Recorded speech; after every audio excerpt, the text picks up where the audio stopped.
Welcome, Wapham crew, new listeners, guys, gals, ghouls, whoever may be listening out there beyond the omniverse today. Secure your tinfoil hats, buckle down tight, and hold on loosely as we soar over the rocky tops of the La Platas on a rocky mountain high, get sucked into the vortex of the Four Corners, and settle down snugly at mile marker 420 in colorful Colorado. It is Sunday, April 9th, Monday, April 10th for those of you across the pond and beyond. Good morning, good afternoon, and good evening to you, and welcome to We Are Paradox Media's Late Night in the Rockies. I hope you guys had a happy Easter with your family. Man, it's unusually warm today. I think we might actually be getting into spring. It's 73 degrees Fahrenheit here in the Mile High Clubhouse, and it's actually 23 degrees Celsius for those of you that go by that. Yeah, I hope you guys had an awesome weekend. The kids had a lot of fun. The Easter Bunny came and left a lot of sugar for everyone, and there was also regular eggs and some deviled eggs to be had by all. If you could, you guys in the chat, just let me know if you can hear this fine. Okay, I just turned off my camera really quick to see if the sound was coming through because somebody actually just came in and left, so I'm just making sure that's working out all right. So I'm your host, TessaTNT, and as I said before, I'm broadcasting live from the Mile High Clubhouse today. If you're listening to us live right now, you may be listening to us on YouTube, Twitch, as well as Facebook. You can also find us live on KPNL Radio, which you can find at KPNL Radio at kpnl.or/db.com. Excuse me. You may also find us on eTalk Radio, which you can find on etalk.tv/radio. They have a lot of good hosts over there. If you guys want to check it out, I implore you to do so. So if you want to listen to us in your free time, whether you're working it or working out, be sure you tune in to us under We Are Paradox Media at Spreaker, Twitter, Spotify, Apple Podcasts, Google Podcasts, iTunes, iHeartRadio, Castbox, Tumblr, SoundCloud, TuneIn Radio, Deezer, Podcast Addict, Podcast Chaser, and Podvine. Still working on the Amazon thing, but we'll see what happens with that.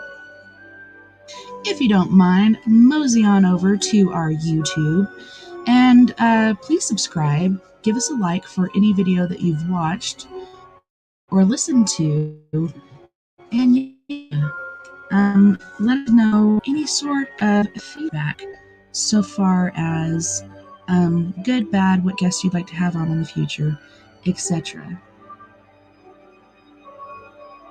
Seeing how the music's going, you can kind of hear today. So just checking that really quick. So tonight, I have a treat for all my guys and gals out there. Tonight, it is story time with me, your host, TessaTNT, and we'll be getting into this book, which is Death, a History of Man's Obsessions and Fears. This is by Mr. Robert Wilkins, and it's been pretty interesting. It's also been kind of gross, but, it's death, so. We have about this much left of our book. It kind of looks weird, huh? So I did bring another book, just in case we do finish. And these books I actually got from my grandpa Frank when he passed away. My grandma Jean was so beautiful and gracious enough to gift these to me. There was one about the Philadelphia Project that I really wish that I had, because that shit's crazy. Don't know if you heard about it, but really crazy. A lot of people, if you don't know, ended up in bulkheads, aka holes, and a part of different stuff within that. All right, so I'm not quite sure where we left off. I think we're over here. Shoot, I should have looked at my bookmark to see how it was facing, but we'll just start over here on page 174. So after the first 2 hours of reading this book, perhaps getting over to the other book, we'll be moving on to Reddit Ghost Stories. So make sure you hang out for that. And of course, happy Easter, everybody. I hope you guys had a wonderful Easter. Oh my gosh. Okay, so we were going to do Easter dinner here, but didn't have to because we went out to the ranch in Arbalese. And oh my gosh, it's so much warmer out there than it is here. Like, I don't know. I'm going to be in Phoenix for a little bit before I go on my cruise, but I'm hoping it's this nice down in Mexico when I go there. Hopefully, we'll see what happens. Page 174 from the chapter Cremation. Let me actually go over here to my Facebook, aka Facebook, and just see if anybody's in the chat over there. Real quick, like. Nope, don't see nobody.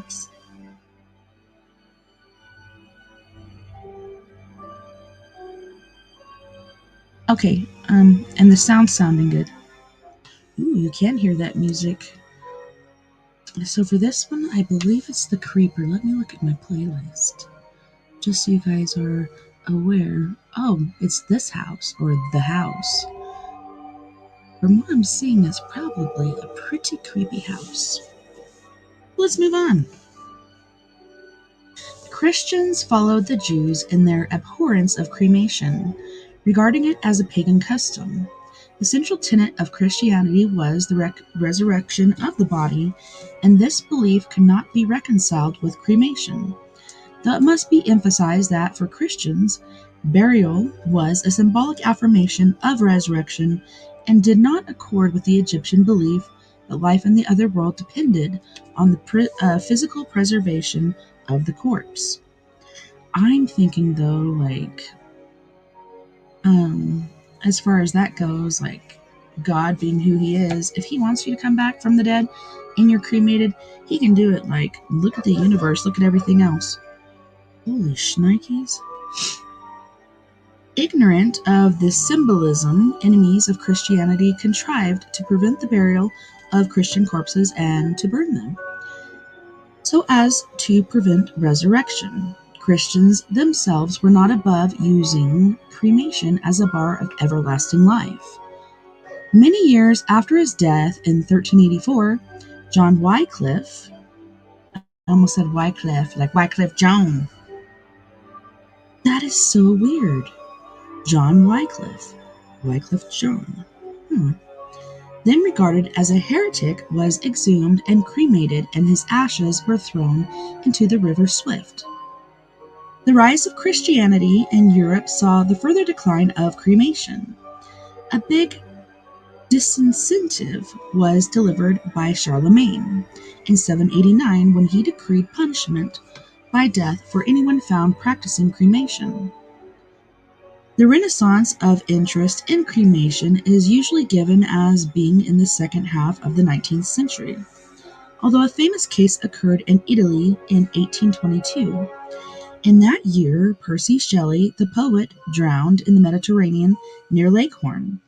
When his body was washed ashore, the Tuscan quarantine laws, drafted to protect against imported plague, laid down that the body was to be burned on the beach. Shelley's corpse was temporarily buried beneath the sand until the cremation could be carried out. An account has been left to us in Edward Trelawney's Recollections of the Last Days of Shelley and Byron. I felt we were no better than a herd of wolves or a pack of wild dogs, in tearing out his battered and naked body from the pure yellow sand that lay so lightly over it. To drag him back to the light of day, even Byron was silent and thoughtful. We were startled and drawn together by a dull, hollow sound that followed the blow of mattock. The iron had struck a skull, and the body was soon uncovered. Lime had been strewn on it. This, or composition, had the effect of staining it a dark and ghastly indigo color. Byron asked me to preserve the skull for him, but, remembering that he had formerly used one as a drinking cup, I was determined Shelley's should not be so profaned. After the fire was well kindled, oil and salt, made the yellow flames glisten and quiver. The corpse fell open, and the heart was laid bare.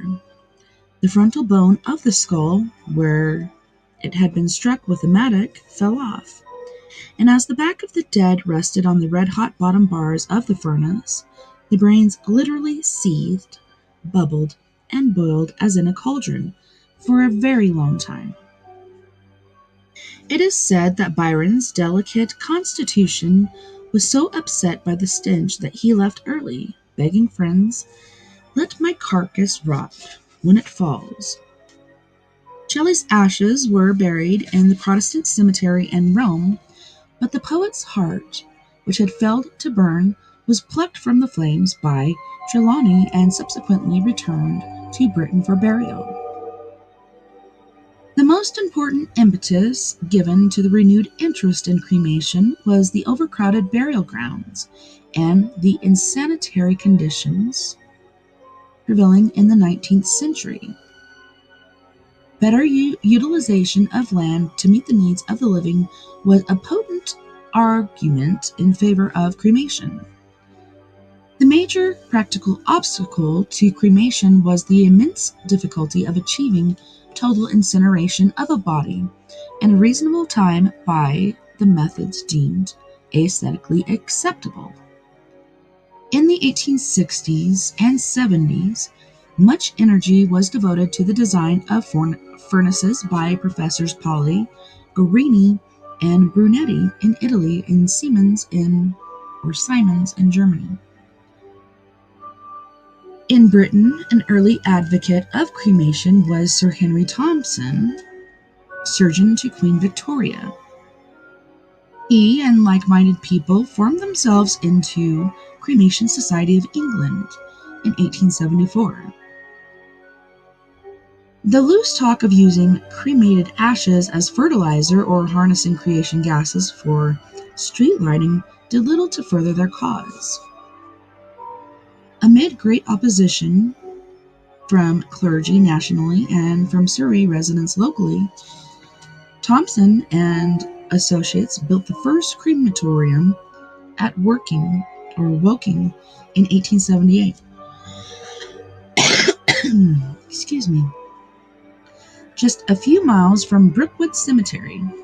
The furnace, designed by Professor Guarini, remained unlit for many years because the Home Secretary's permission was not necessary before cremations could take place, and such permission was not forthcoming. Despite hostility in high places, public opinion about cremation was shifting, albeit slowly. In 1882, a Captain Hanham requested permission to cremate his wife and mother. It was refused.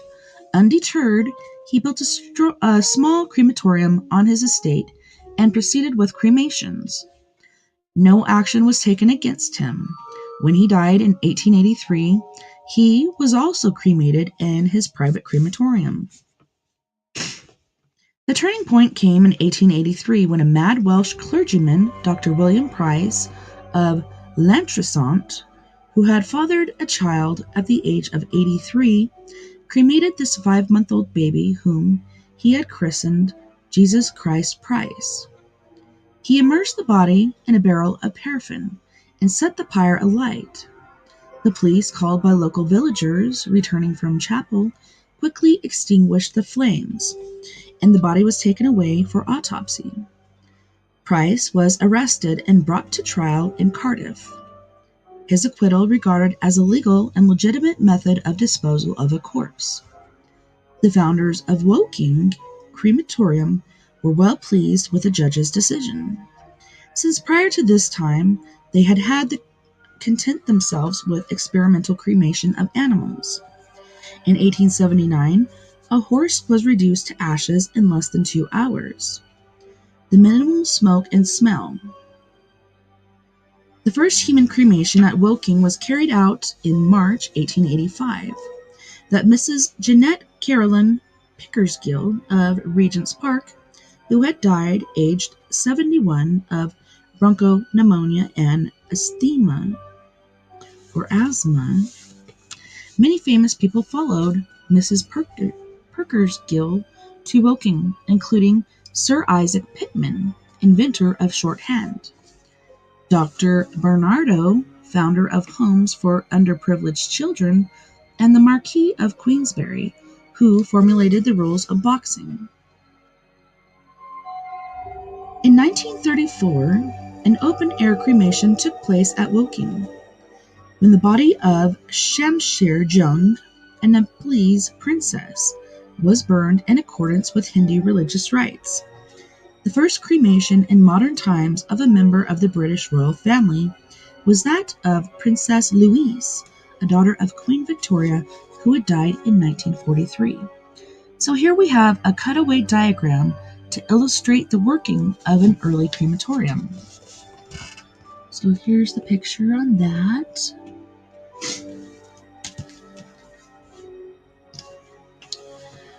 Cremation in Britain today.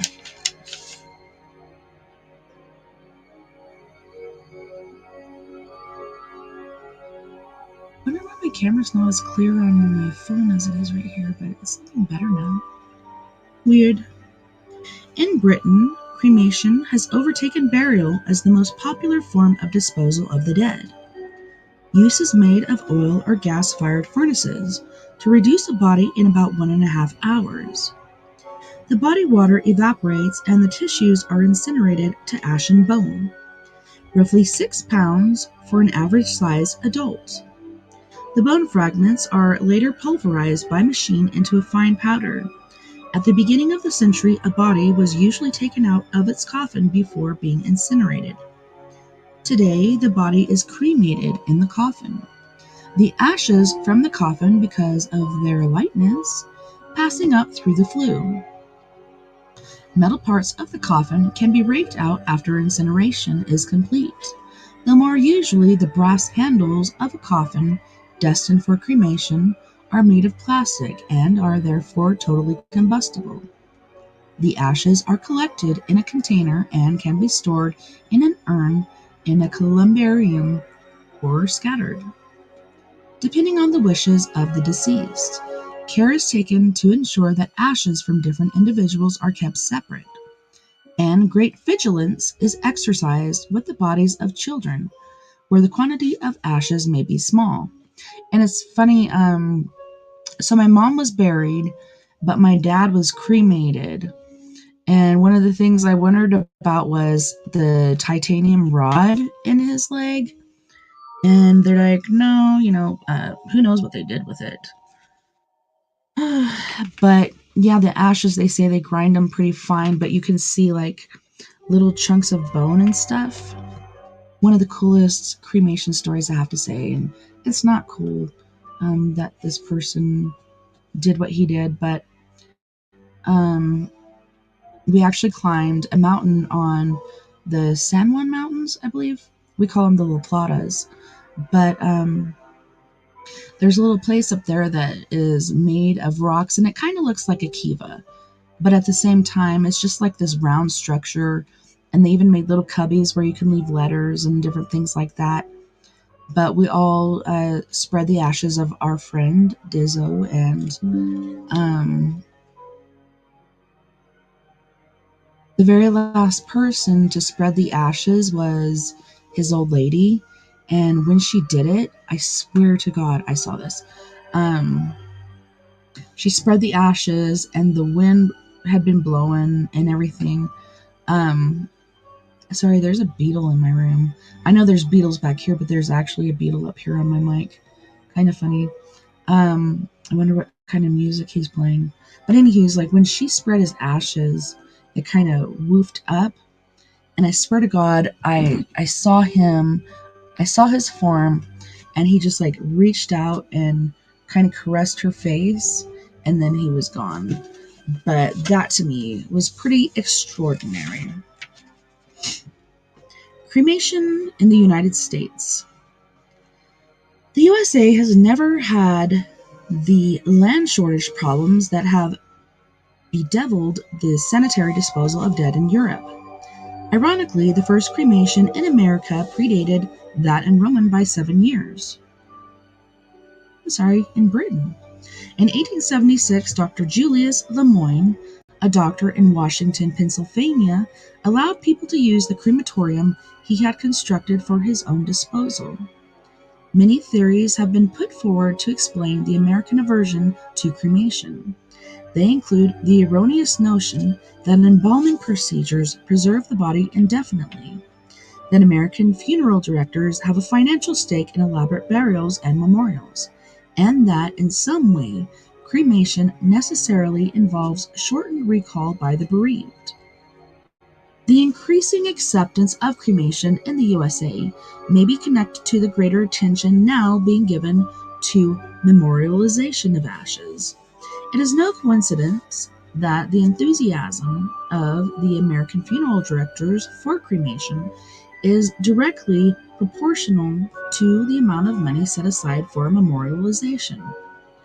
Commercial considerations, thinly disguised by a talk of health hazards and posthumous indignity, forbid the scattering of ashes in many American states. Well, that's weird. The Internment Association of America has stated, the only proper disposition of cremated remains is interment in a niche, a vault, or an urn garden, or in a recognized place for the interment of human dead. There is little financial gain to be got from scattering ashes to the four winds or into the ocean. Funeral directors, who are apt to think in terms of dollars, also see no profit in encouraging such simple practices as scattering ashes into the earth, to be absorbed by the roots of a sapling. And if a tree partly composed of atoms of a loved one is not a commercial proposition, how much less is the idea of incorporating the atoms inside oneself? There is a historical precedent for such an idea. Artemisia, the wife of Mausolus, sprinkled his ashes in wine and drank the mixture, thereby inextricably uniting her with her husband. By comparison, the Tibetan custom of casting the ashes into medallions appears almost orthodox. Sati, burn me, burn my wife. I have a gross story about my dad's ashes and my brother, but I don't think I'll share that. But yeah, they kind of became one, in a sense. Very weird what people do just to feel closer to somebody. So in most cultures, a man's status at death can be measured by the ostentatiousness of his funeral and the magnificence of his tomb. In India, before the early 19th century, the status of Hindu men might be gauged by the number of wives who accompanied them to the funeral pyre. Vern often threatens that he's going to have a pyramid built for himself, but it'll be like a mini one. And when he's buried, I'm going to be buried with him. But that ain't happening. Maybe I'll put Herc in there. I don't know. So in British India in 1829, sati, the name given to the barbarous practice of the immolation of wives, was decreed to be only culpable homicide, punishable by fine or imprisonment. Nothing so eloquently testified to the lowly social status of women than an expectation that they should not outlive their husbands. After death, to be forgotten in one's own right may be a painful prospect. To be remembered only as the wife of one's husband is infinitely more ignominious. There is considerable speculation about the origin of sati. Some authorities claim that it emanated from the deliberate tampering with Hindu scriptures. The original version ran, Orachantu Janayo Yonim Agre. Let the mothers advance to the altar first. By a minor alteration, the line becomes Arachantu Janayo Yonim Agne. Let the mothers go into the womb of fire. One anthropologist, Max Mueller, dubbed this celebrated change of text perhaps the most flagrant instance of what can be done by an unscrupulous priesthood. Advocates of sati were quick to point out that 4 of Krishna's wives and 4 of Vasudhava's wives joined their lords on the pyre. Ooh. Despite such precedents, the practice was never universal, being concentrated mainly in the Ganges Valley and Punjab, the southern India.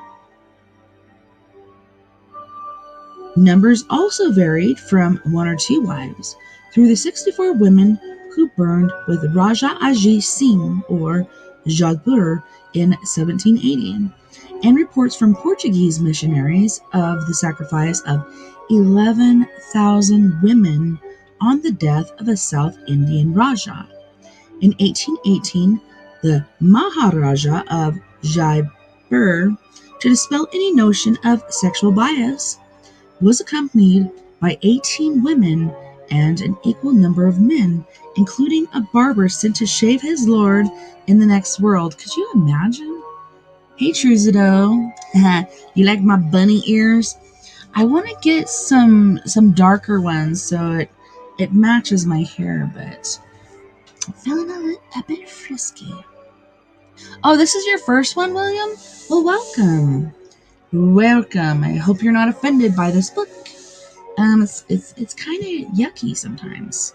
Like we're talking about women being buried with their or burned with their husbands. It's kind of interesting, intriguing, and I know Vikings, like they'd be set off to sell, and somebody would put a burning arrow into it and it would catch fire. But that's kind of romantic. But I don't know, to be burned with a guy, even this poor barber went through this. I'm just like, ooh, E.T. shame. Oh my gosh. Okay, so yeah, it's not sexual bias because the barber went too. So variations on the custom included Mother Sati, whereby a mother mounted her son's pyre, and Sister Sati. Like seriously, do we really have to die because you died too? I don't think so. Honey bunny child. The actual form of the ceremony was also variable. Some widows would sit with their husband's head on their lap and then sit in the fire themselves. Others were tied to their husbands because, yeah, they weren't going with that either. Truzido, is the sound okay? Is the music too loud? Let me know what you think.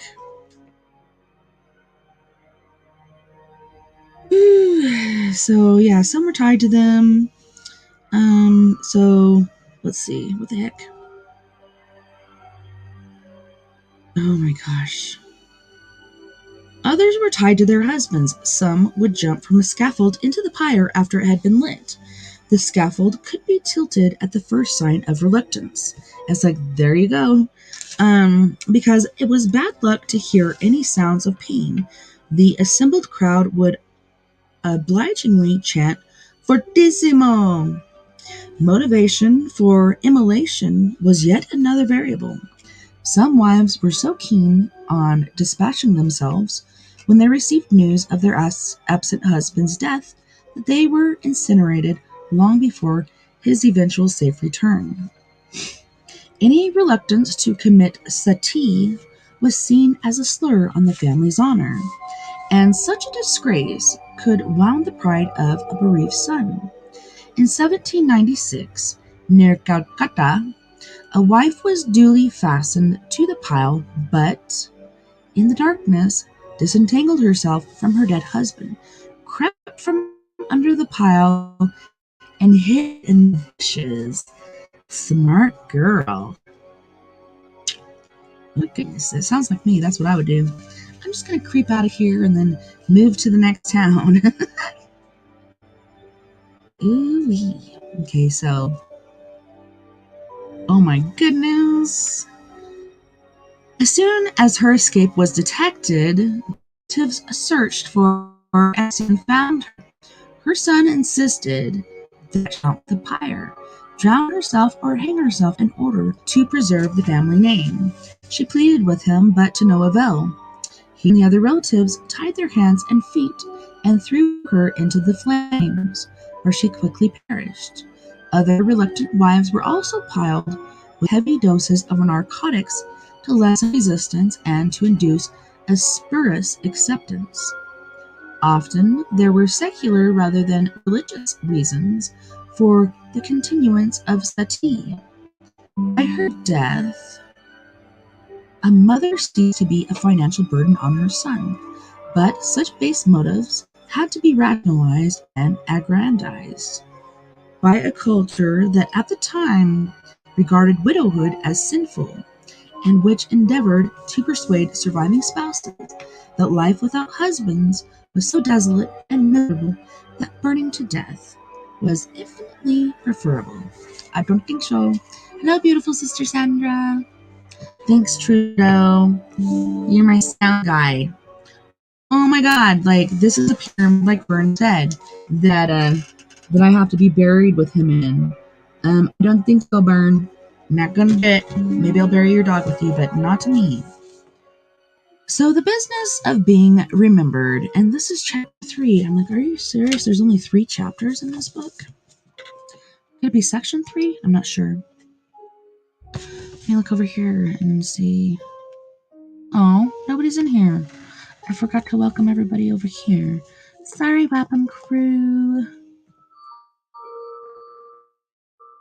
Oops. Space WAPM. Oh goodness.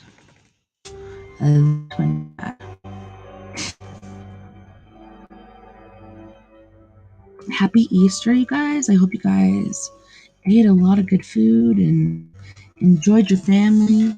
Hope you got your ears on and I'm not by myself. But if I am, it's okay. You're forgiven. So it is the lot of most of us to be buried or burned and to have our remains interred in a municipal cemetery. In the fashion of the times, our lives will be condensed into a name, a date of birth, a date of death, and a number for the cemetery staff to identify the site in their registers. Chances are very high that our memorial will be similar to those on either side, made of the same material, of the same design and shape, with the same lettering. Only the names will be different. The striking conformity and monotony of the stones found in a modern cemetery are in stark contrast to the sheer variety of memorials to be seen and appreciated in any Victorian burial place. An even more poignant contrast is between the ordered precision of today's crematorium plaques and the comforting disorder of a British churchyard. Oh, sorry, somebody just messaged me. In parish churches, the earliest tombs date back to the 12th century and take the form of simple stone slabs, known as ledgers, laid over the corpses of church dignitaries. Inscriptions were in Latin. Table tombs were created when ledgers were raised up on legs. The chest tomb is a table tomb with its sides and ends filled in to provide extra surfaces for inscriptions and decoration. Many do not realize that chest tombs are hollowed and that corpse is interred underground. When such tombs suffer damage as a result of storm or vandalism, the curious are disappointed at not catching sight of coffins or skeletons. The commonest of upright monuments is the simple inscribed tombstone. The variations include pedestal tombs, obelisks, and miniature pyramids. That's Vermont's. We'll see. Crosses were a comparative rarity before the second half of the 19th century.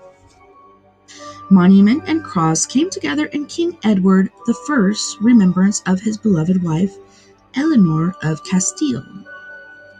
When the Queen died in Grantham in 1290, Edward broke off his campaign against the Scots in order to accompany the body back to London. The journey took 13 days, and at every stop over, Edward vowed to erect a monument cross in memory of his wife. Some say 13 crosses once existed. Others believe no more than 9 were built. Only 3 Eleanor crosses remain at Northampton, Geddington, and Waltham Cross. A replica of the original now stands at Charing Cross, London. Eleanor's final stop before internment at Westminster Abbey.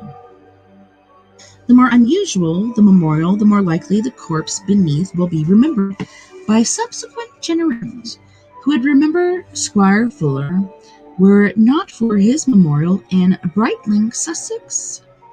Nothing quite prepares the visitor for the sight of a huge Egyptian pyramid rising up from an English churchyard. Mad Jack Fuller made a deal with a local vicar who had financed the building of the new church in exchange for permission to construct a 25-foot pyramid in the churchyard.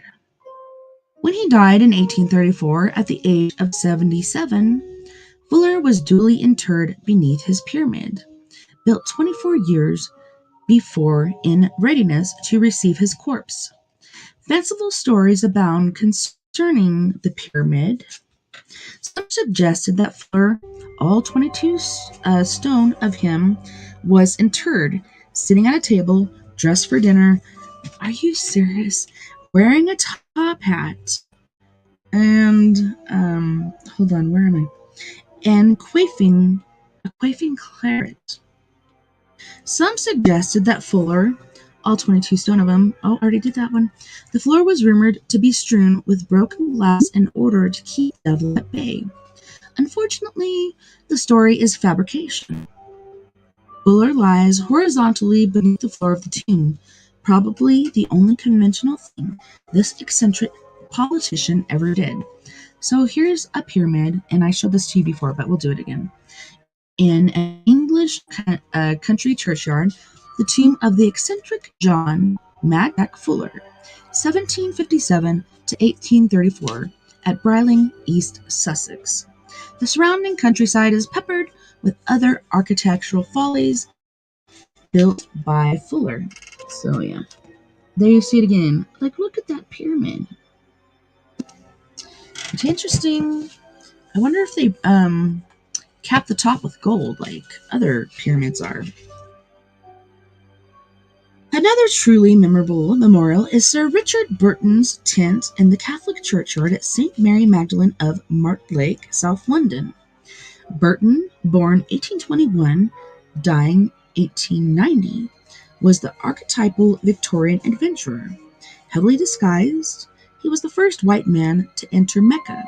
In the Crimean War, he commanded the Turkish cavalry in 1856. With John Speke, he was unsuccessful in his attempt to discover the source of the Nile. When he died in 1890, his wife, Lady Isabel, the same woman who went to such great lengths to make sure she was not buried alive and who, some maintain, accelerated her husband's death by refusing to give him medicines without a doctor being present. This despite his plea, quick puss, chloroform, ether, or I am a dead man. He was hoping for the ether bunny, huh? Applied to have him join Speke and Livingston in Westminster Abbey. Permission was refused, probably because of Burton's translations of books about the sexual habits of primitives, including The Perfumed Garden and Kama Sutra. St. Paul's Cathedral was no more forgiving. Eventually, it was proposed to build an enormous stone tent in order to honor this remarkable man. Lady Burton was delighted and regularly held seances in the tent right up until her own death. The entrance to the tent was blocked up in 1951 after the monument was damaged by vandals. What is less well known is that at the roof of the tent is a ladder, which gives access to a window in the roof through which can be seen an interior bedecked with hanging camel bells, an altar, and the gilt coffins of Burton and his wife. Sometimes people are remembered not so much by eccentricity of design as by eccentricity of location. Sir Joshua Danvers, death in 1953, lies in a chest tomb in the churchyard of Swithlin, Leicestershire. Or to be more accurate, half of Sir Joshua lies within the churchyard and half without, since the church wall bisects his tomb. That's creepy. The explanation is quintessentially English. Sir Joshua wanted to be buried close to his beloved dog, and since dogs were not allowed to be interred in the consecrated ground, a compromise was struck whereby the hound was buried at his master's feet, but safely outside the churchyard. Yet another sure way to be remembered long after death is to be buried other than horizontal and face up. Ben Jonson, born 1572, dying at 1637, is remembered for more than his poetry. Tradition relates that he asked King Charles I to grant him a favor concerning his burial. "Give me 18 inches of square ground." "Where?" asked the king. "Well, in Westminster Abbey." And so it was. Johnson was buried upright. I think I heard about this. Like, some paranormal investigators have gone there, but this guy is buried upright. He is standing up. Like, I guess he's ready to go to war. I'm not sure. Okay, so he was buried upright in the north aisle of the abbey. Cynical doubts about the accuracy of the story were dispelled in 1849 when a grave was being dug to receive Sir Robert Wilson. The loose earth of Johnson's grave rippled in like quicksand, and a clerk saw the two leg bones fixed bolt upright in the sand. There are many accounts, usually apocryphal, about who or those who have been buried head down in order to be the right way up when all turns topsy-turvy on the day of judgment. Such a burial of a French soldier, Major Labelliere, took place on Box Hill in Surrey. The story related about Richard Hole is definitely fantasy. It was said that he lay beneath a tower in Leith Hill, mounted on his horse, both horse and rider being upside down, patiently awaiting judgment. That is so weird. I've never heard that. Superstition also accounts for those who elect to be buried within walls of a church. It is assumed that these individuals had entered into a pact with the devil whereby he could claim their souls after death, whether the body be buried in a church or out of it. The obvious way to renege on the bargain was to be buried neither outside nor inside a church, but to be shored up as part of the brickwork. Such a burial was that of William Eltrick in Wimborne Minster, Dorset. Waxen images. Sarah Hare will never be forgotten, despite the fact that she died in 1744. Her father decided that his daughter would be commemorated in wax. In Stow Bardolph Church, Norfolk, Mistress Hare, disarmingly lifelike, stares sternly out of her mahogany case, dressed in her Sunday best.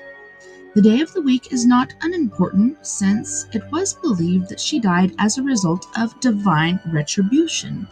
Pricking her thumb while sewing on a Sunday, her waxen effigy, testament of God's commandment to rest on the seventh day. An effigy of an even more illustrious figure is to be seen in the undercroft of Westminster Abbey. There, magnificently regaled, stands King Charles II, proud and aloof.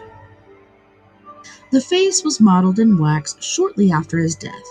Keeping him company are King William III and his wife, Queen Mary II, Mary's sister Queen Anne, and sundry Stuart aristocrats.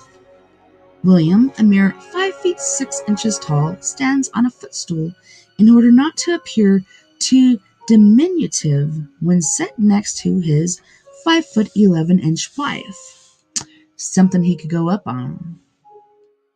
Frances Stuart, Duchess of Richmond and Lennox, who died in 1702, looked splendid in the robes she wore to Queen Anne's coronation. Sorry, my back is starting to cramp up. Beside her perches an African gray parrot. I want one of those. which lived with her for 40 years and survived her by only a few days. This is the oldest stuffed bird in Britain. Real effigies made from wood date back as far as the 14th century, to the funeral of Edward II in 1327. The full-length effigy, usually attired in coronation regalia, was placed close to the monarch's coffin. When the coffin was buried, the effigy was exhibited for several weeks before being stored in a chantry chapel of the abbey. The earliest effigy still in existence is that of King Edward III, who died in 1377. Close study of the effigy reveals a drooping mouth on the left side and a flattened left cheek, evidence which suggests that the king's terminal speechlessness was caused by a stroke. The effigy of King Henry VII, died on 1509, had a head modeled in plaster and a body made of canvas and plaster molded over hay.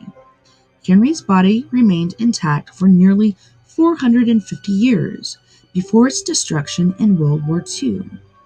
The head still survives. Perhaps the finest example of a wooden effigy is the head of Anne of Denmark, wife of King James the Sixth and First? What the heck? It says the sixth then slash first. Which one is it? Who died in 1619. The facial detail, including a pimple on the left cheek, probably indicates that the head was modeled from the Queen's death mask. So here we have another picture. The massive stone tent erected by Isabel Burton to commemorate her husband Sir Richard, African explorer and translator of the Arabian Nights. St. Mary Magdalene Churchyard, Mortlake, London. Oh my gosh, it looks like an actual tent. But I guess that's stone. That's pretty freaking cool.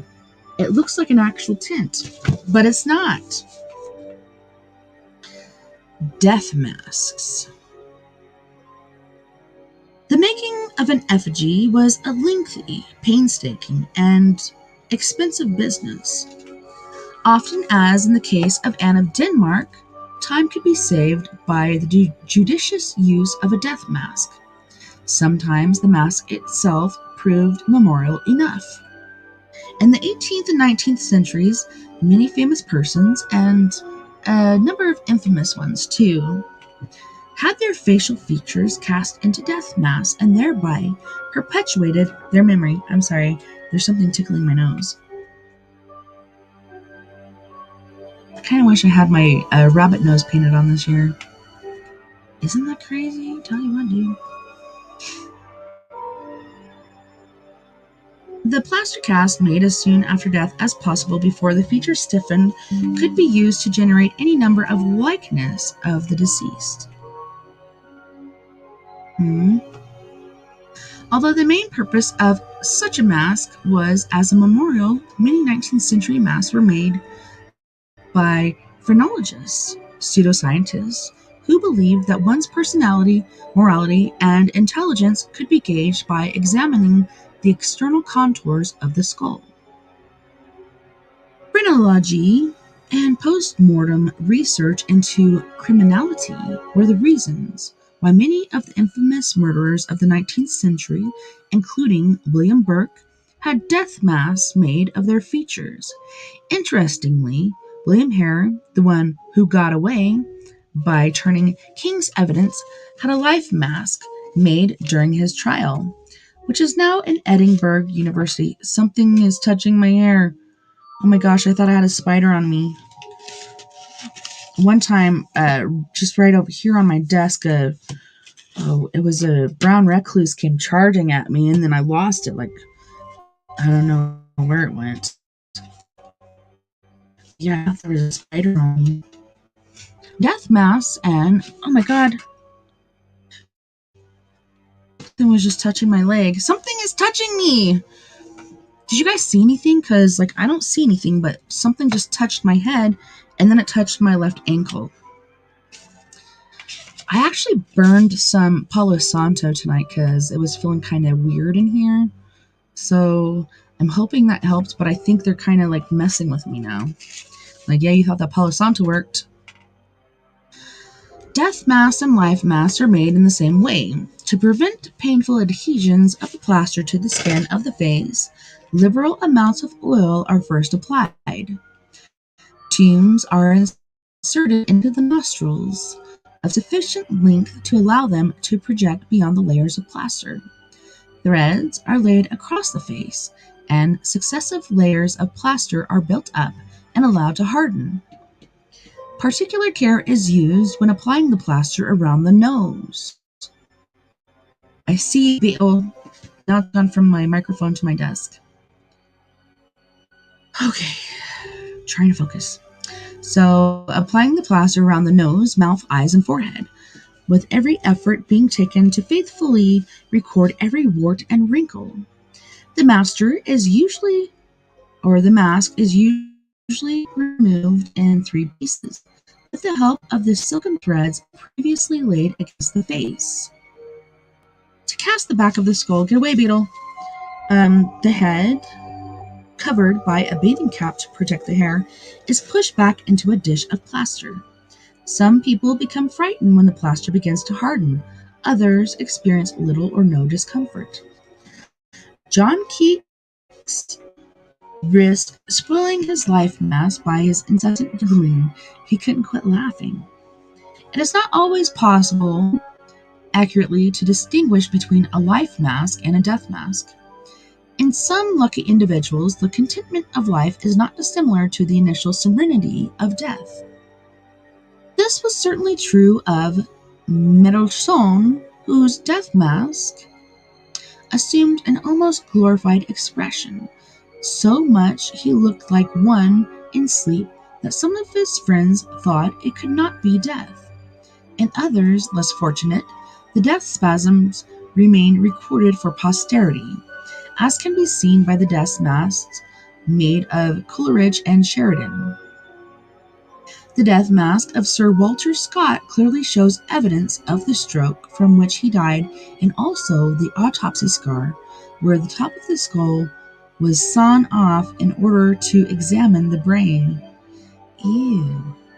Besides Edinburgh, other important collections are in Princeton University, New Jersey, and the Castle Museum, Norwich, and the Black Museum at Scotland Yard. In our own century, the features of those long dead have been conjured up by a mixture of consummate skill and modern technology. By such methods, using only the skull of the deceased, Bragg and Neve have been able to construct the faces of people as diverse as Lindau Man referred to in Part 3, Chapter 2, and King Midas.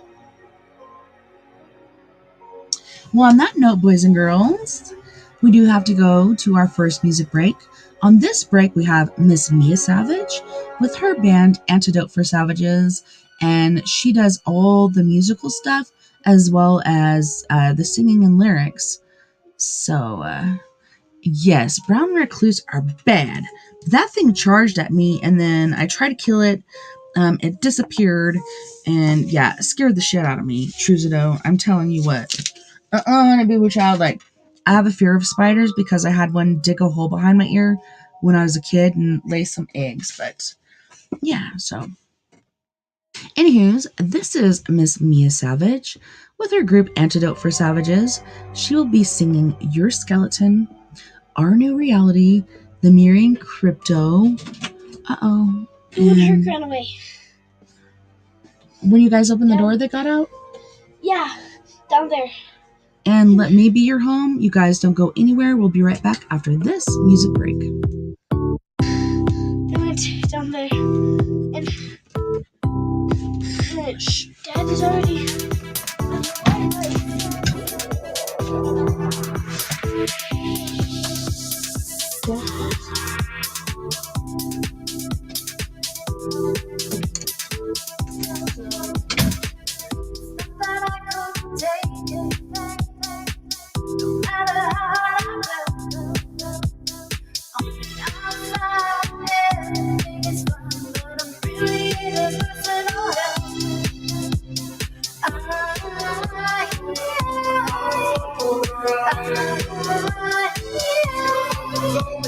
Won't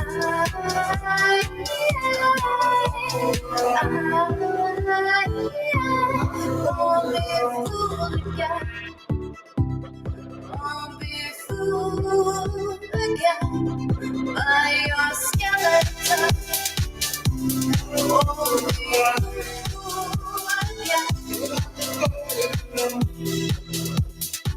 I'm alright.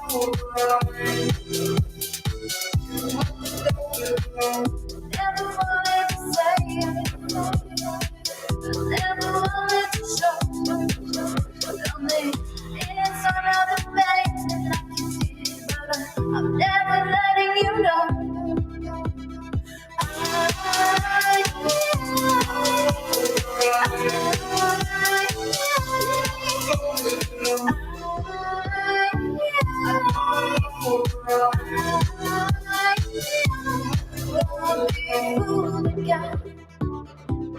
Won't be fooled again by your skeleton.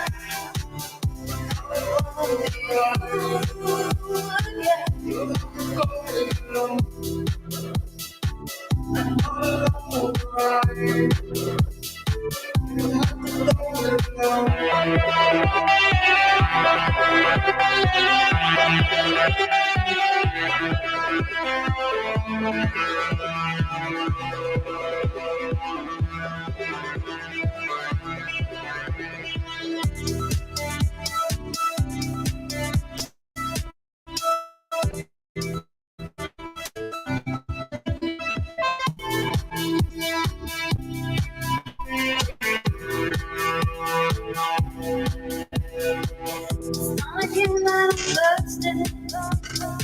It's not about what I've done.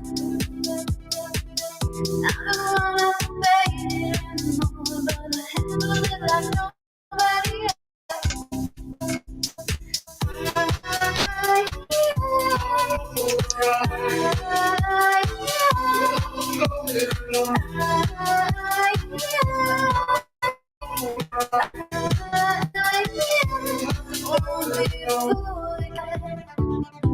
Don't be fooled again by your skeleton. Don't be fooled again.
Skylines and all those neon lights. I'm flying high tonight. Where are you at tonight? Wrong way. Fall into my mystery. Don't cry, baby. 'Cause I don't cry.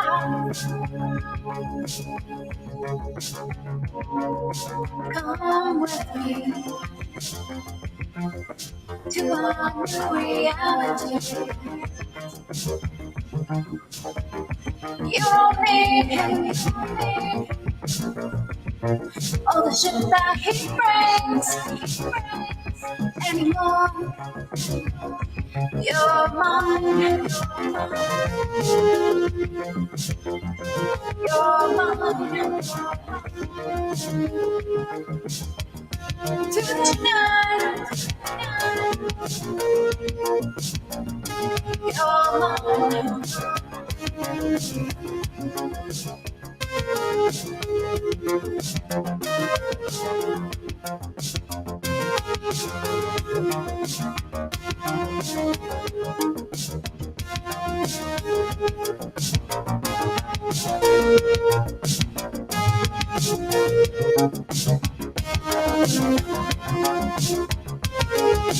Lost souls in a sea of broken hearts. Won't let you fall apart. We'll make a brand new start when you coming back. I wanna take a ride. I wanna show you love. I wanna knock you down. Come with me to our new reality. You don't need shiny friends anymore. You're mine. You're mine. Tonight, you're mine.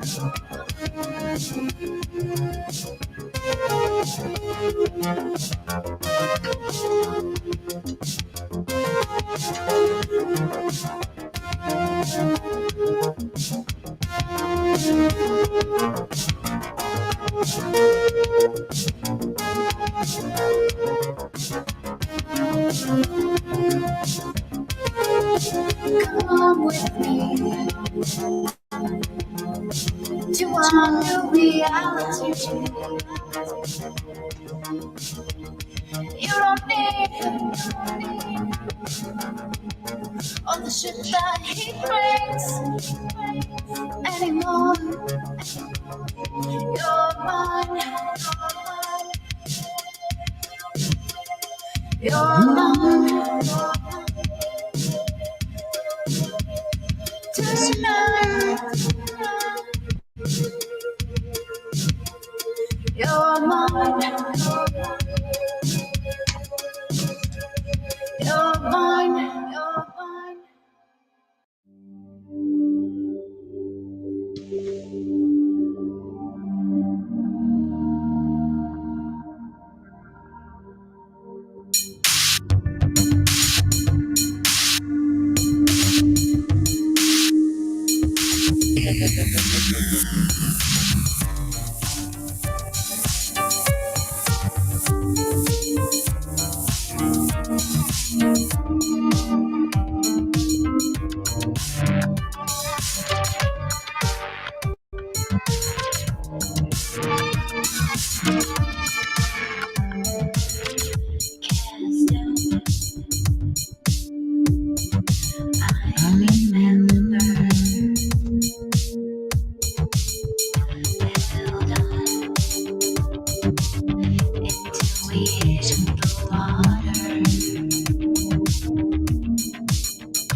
Can you read my crypto? Take me to your leader or leave me alone. Somebody please take me out. Rest of time.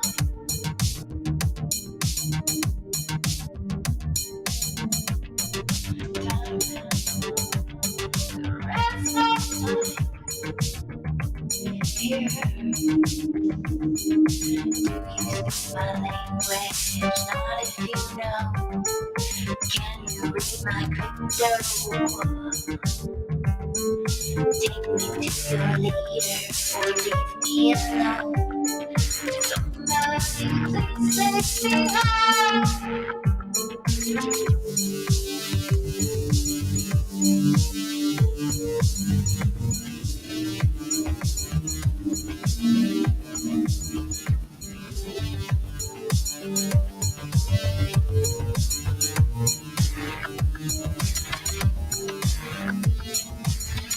Breathing in the water,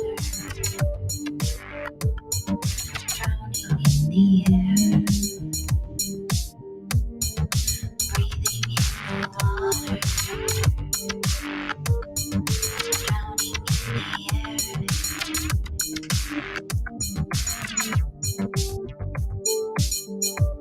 There is no time.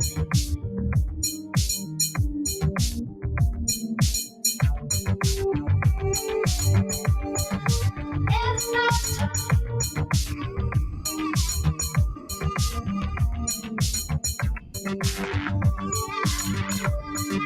There's no time. Do you speak my language? Not if you know. Can you read my crypto? Take me to your leader or leave me alone. Somebody please take me home.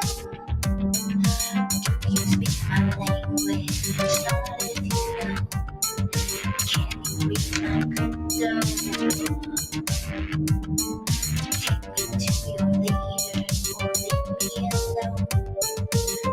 Somebody please take me out.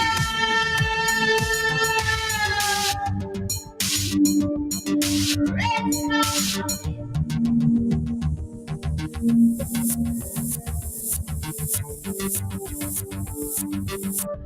There is no time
here.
Welcome back, and thank you so much for joining me this evening on We Are Paradox Media's Late Night in the Rockies. Tonight we are reading, we're doing story time, and the book this evening is Death, A History of Man's Fears and Obsessions, and this is by Mr. Robert Wilkins. Ooh. It's funny that we're coming upon this chapter because before the show I was watching on YouTube paranormal, let me see what it was again. Excuse me. But it was about Masons, and they were about to investigate Mason's Lodge, so that was pretty interesting. Let me see if I can pull it up. So, the Paranormal Files, I don't know if you know those guys, but I love that him and, oh, my ears kind of went wonky. That him and his dad, and sometimes his mom and wife go on there, but most recently it's been him and his dad, and they were talking about Masons earlier and how George Washington and so many other famous people that we do know are Masons, and just their certain construct. Kind of weird, like, I'm trying to pull this up really quick, and it's just not doing it. So I think there's a little bit of a delay. But this part of the chapter is called The Mason's Art. Before the emergence of an affluent middle class, only the clergy and the nobility could afford elaborate burials and memorials. The poor were buried simply, one on top of the other. With increasing national prosperity came the urge to be remembered after death through splendid monuments attesting to the deceased's social status. The skills of monumental masons became highly regarded and much sought after right up to, hold on, I had to move my vape, the era of mass production in the middle of the last century. But having money enough to afford a monument did not guarantee remembrance. Much thought had to be given to the durability of the materials used in monumental construction. Slate, for instance, is one of the most weather-resistant materials, and furthermore, it is easily worked to produce elaborate lettering and reliefs which are long-lasting and durable. Unfortunately, slate is also regarded as somber and austere and is little favored outside Cornwall, Leicestershire, North Wales, and the Lake District areas served by nearby quarries. Most people opted to use local stones, some of which weathered very rapidly. In the Cotswolds, where the stone carves well but wears badly, inscriptions are often written on brass plaques, which are then set into the monument. Contrary to the expectation, marble does not wear well and is soon eroded by the wiles of the British climate. Granite is the opposite of marble, durable, very difficult to work, and regarded by most as unaesthetic. The two spectral poles in monumental materials are wood and metal. Besides durability, metal memorials lend themselves to shapes that are very difficult to achieve with stone. A major disadvantage of metal is the difficulty of adding further lettering once the design is cast. Bolted-on panels detract from the elegance of metal memorials. Cemetery symbolism. The preeminent Christian symbol is the cross, but in a monumental context, the crucifix is a comparatively recent innovation. See, why the heck is my camera not going over here? Let me go out of here and go back. Let's go back in time. Over here and see if this is working, because holy shnikes. Oh, there we are. It's working.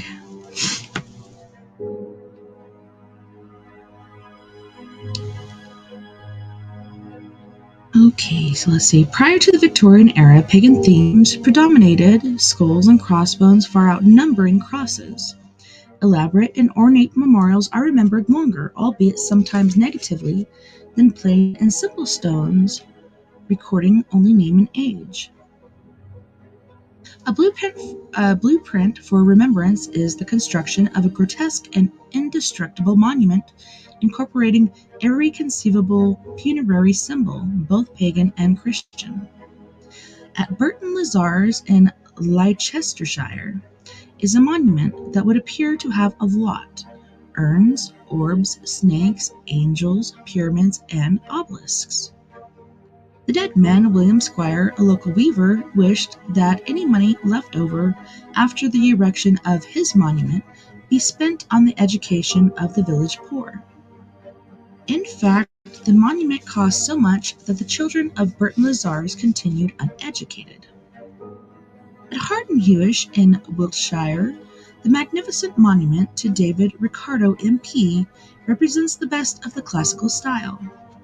Erected in 1823, it consists of four naked youths.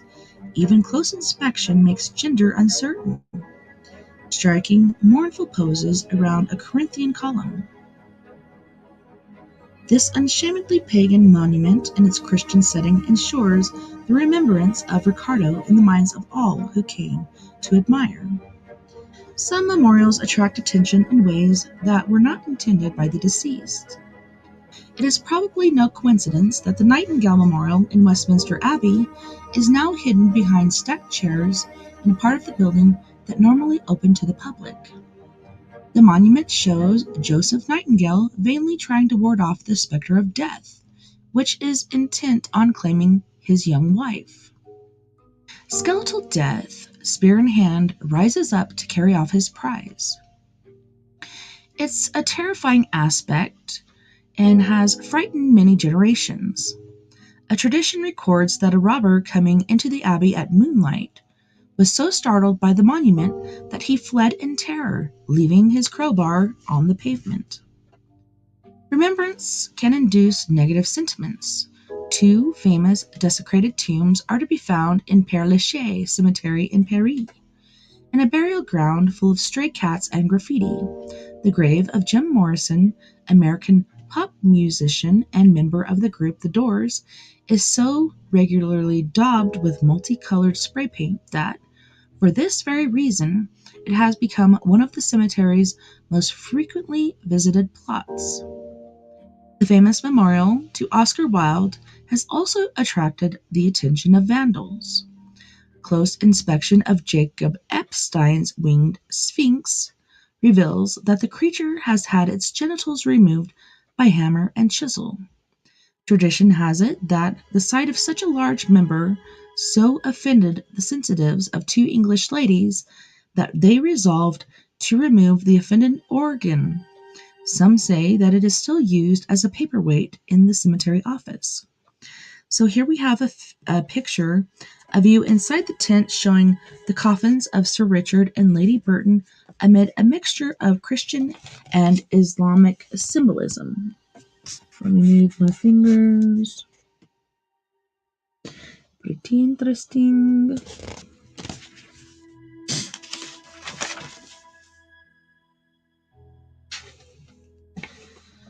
Some consider that their death and dispatch are too important an event to leave to the wiles of others. Charles V, from 1500 to 1558, Holy Roman Emperor, rehearsed his funeral many times before participating in the real thing. He ordered that his tomb be erected in a monastery chapel and had his servants march in procession, each with a black taper in his hand. Charles followed behind dressed in a shroud. As the service began and the hymn struck up, the emperor would lie in the coffin, joining in the prayers offered up for his immortal soul. The priest would sprinkle holy water over him as he wept with emotion. The ceremony over, the congregation would silently file out and shut the doors behind them. A little while later, Charles would rise from his coffin and make for his bed. Another famous man who had strong views about his funeral was the Victorian novelist Charles Dickens, 1812 to 1870.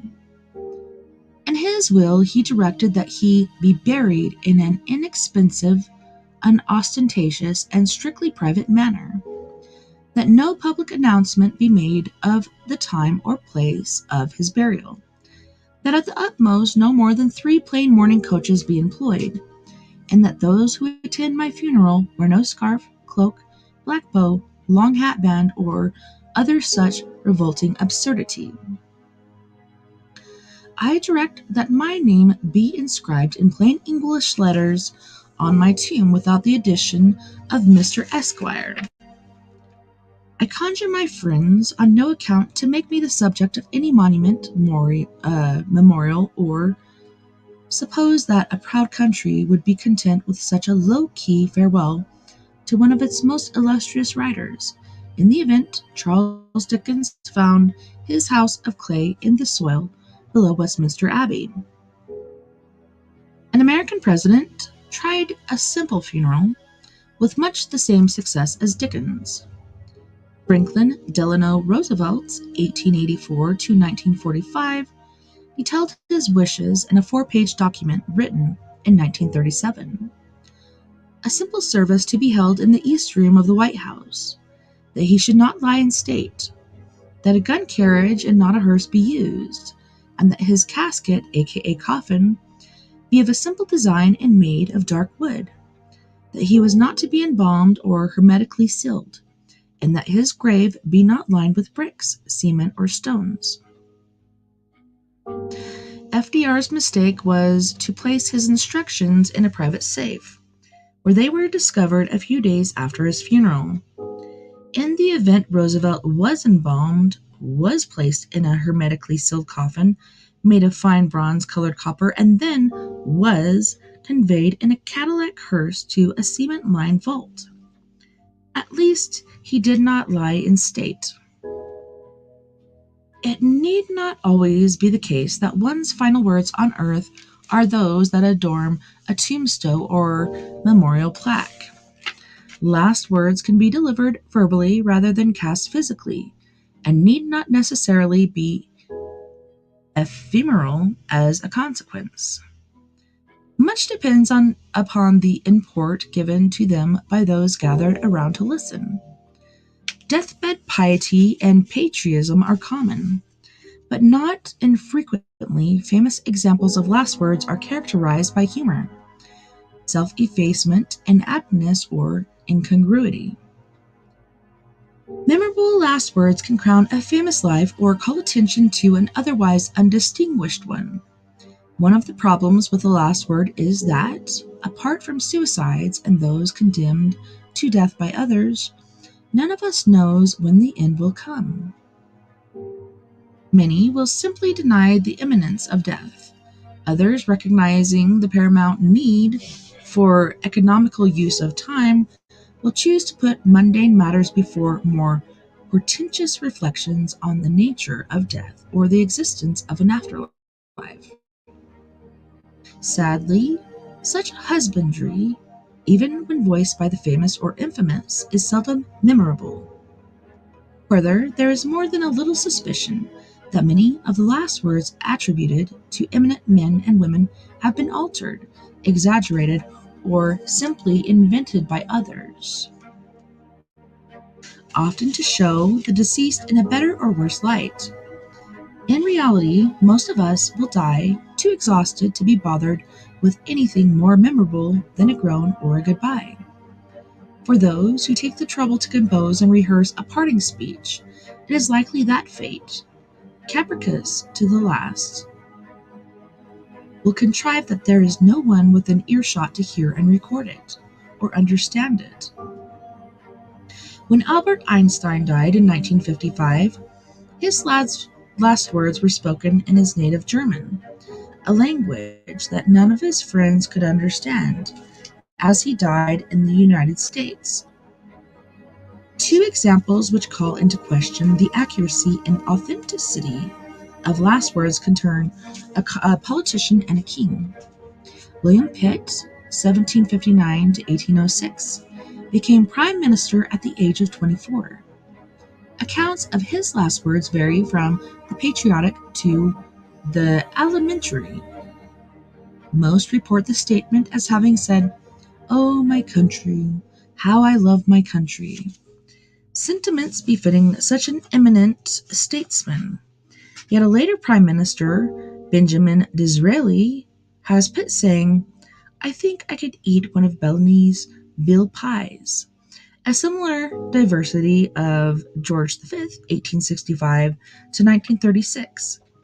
Most of the king's biographers have him inquiring, "How is the empire?" But there is another version. When the king was taken ill in 1929, he convalesced at Bunor, a seaside resort in Sussex. When, in his final illness, his doctor tried to revive his spirits by saying, "We'll soon have you back in Bunor, sire," the king's reply was pithy, "Bugger Bunor, bugger it." Three very different versions of Christ's last words have come to us. St. Mark has Jesus saying, my God, why hast thou forsaken me?" St. Luke's version is, "Father, into thy hands I commend my spirit." St. John's is the simplest, "It is finished." Many have attempted to categorize the wide variety of final words. Probably the largest number can be subsumed under the rubric, "The end is nigh." They are rarely noteworthy and include such lame efforts as Lord Byron in 1824. "Now I shall go to sleep." Carl Maria von Weber, musician, 1826. "Now let me sleep." Lawrence Stern, author of Tristram Shandy, 1768. Now it has come. Felix Mendelssohn, composer, 1847. Weary, very weary. And Franz Schubert, composer, 1828. Here, here is my end. 'Tis simply goodbye of William Hudson, the American author who died in 1922. It is to be expected that some would die ill, at ease, others happy and accepting. When Oliver Goldsmith, 1774, author of The Vicar of Wakefield, was asked whether his mind was at ease, he answered, "No, it is not." Gerard Manley Hopkins, 1889, poet and scholar, exited with very different emotions. "I am so happy, so happy." William Hunter, doctor and embalmer, died weary but happy in 1783. "If I had the strength to hold a pen, I would write how easy and pleasant it is to die." Boredom is much less predictable sentiment. Somerset Maugham, the British novelist who died in 1965, commented dryly, "Dying is a very dull, dreary affair, and my advice to you is to have nothing whatever to do with it." Lytton Strachey, 1932, was even more direct. "If this is dying, I don't think much of it." Religious last words run the whole gamut from Jesus, Joan of Arc, 1431, through Jesus, Mary, Earl of Arundel, 1580, to Jesus, Mary, and Joseph. Elizabeth Seton, 1821. There are abundant quotations from the scriptures, that most popular being variations upon "Into thy hands, O Lord, I commit my spirit." Christopher Columbus, 1506. The Roman Emperor Vespasian, AD 79, commented, "Dear me, I must be turning into a god." The thesis that a religious faith can make dying easier is attested to by Joseph Addison, the British essayist, 1719. "See in what peace a Christian can die." But Voltaire, in 1778, philosopher and atheist, observed God-naturedly as he watched the flickering of a candle. "The flames already." Predictably, patriotism figures largely in the last words of kings, politicians, and soldiers. King George V, 1936, worried about the British Empire. Pitt the Younger, 1806, about England. Pierre Laval, 1945, about France.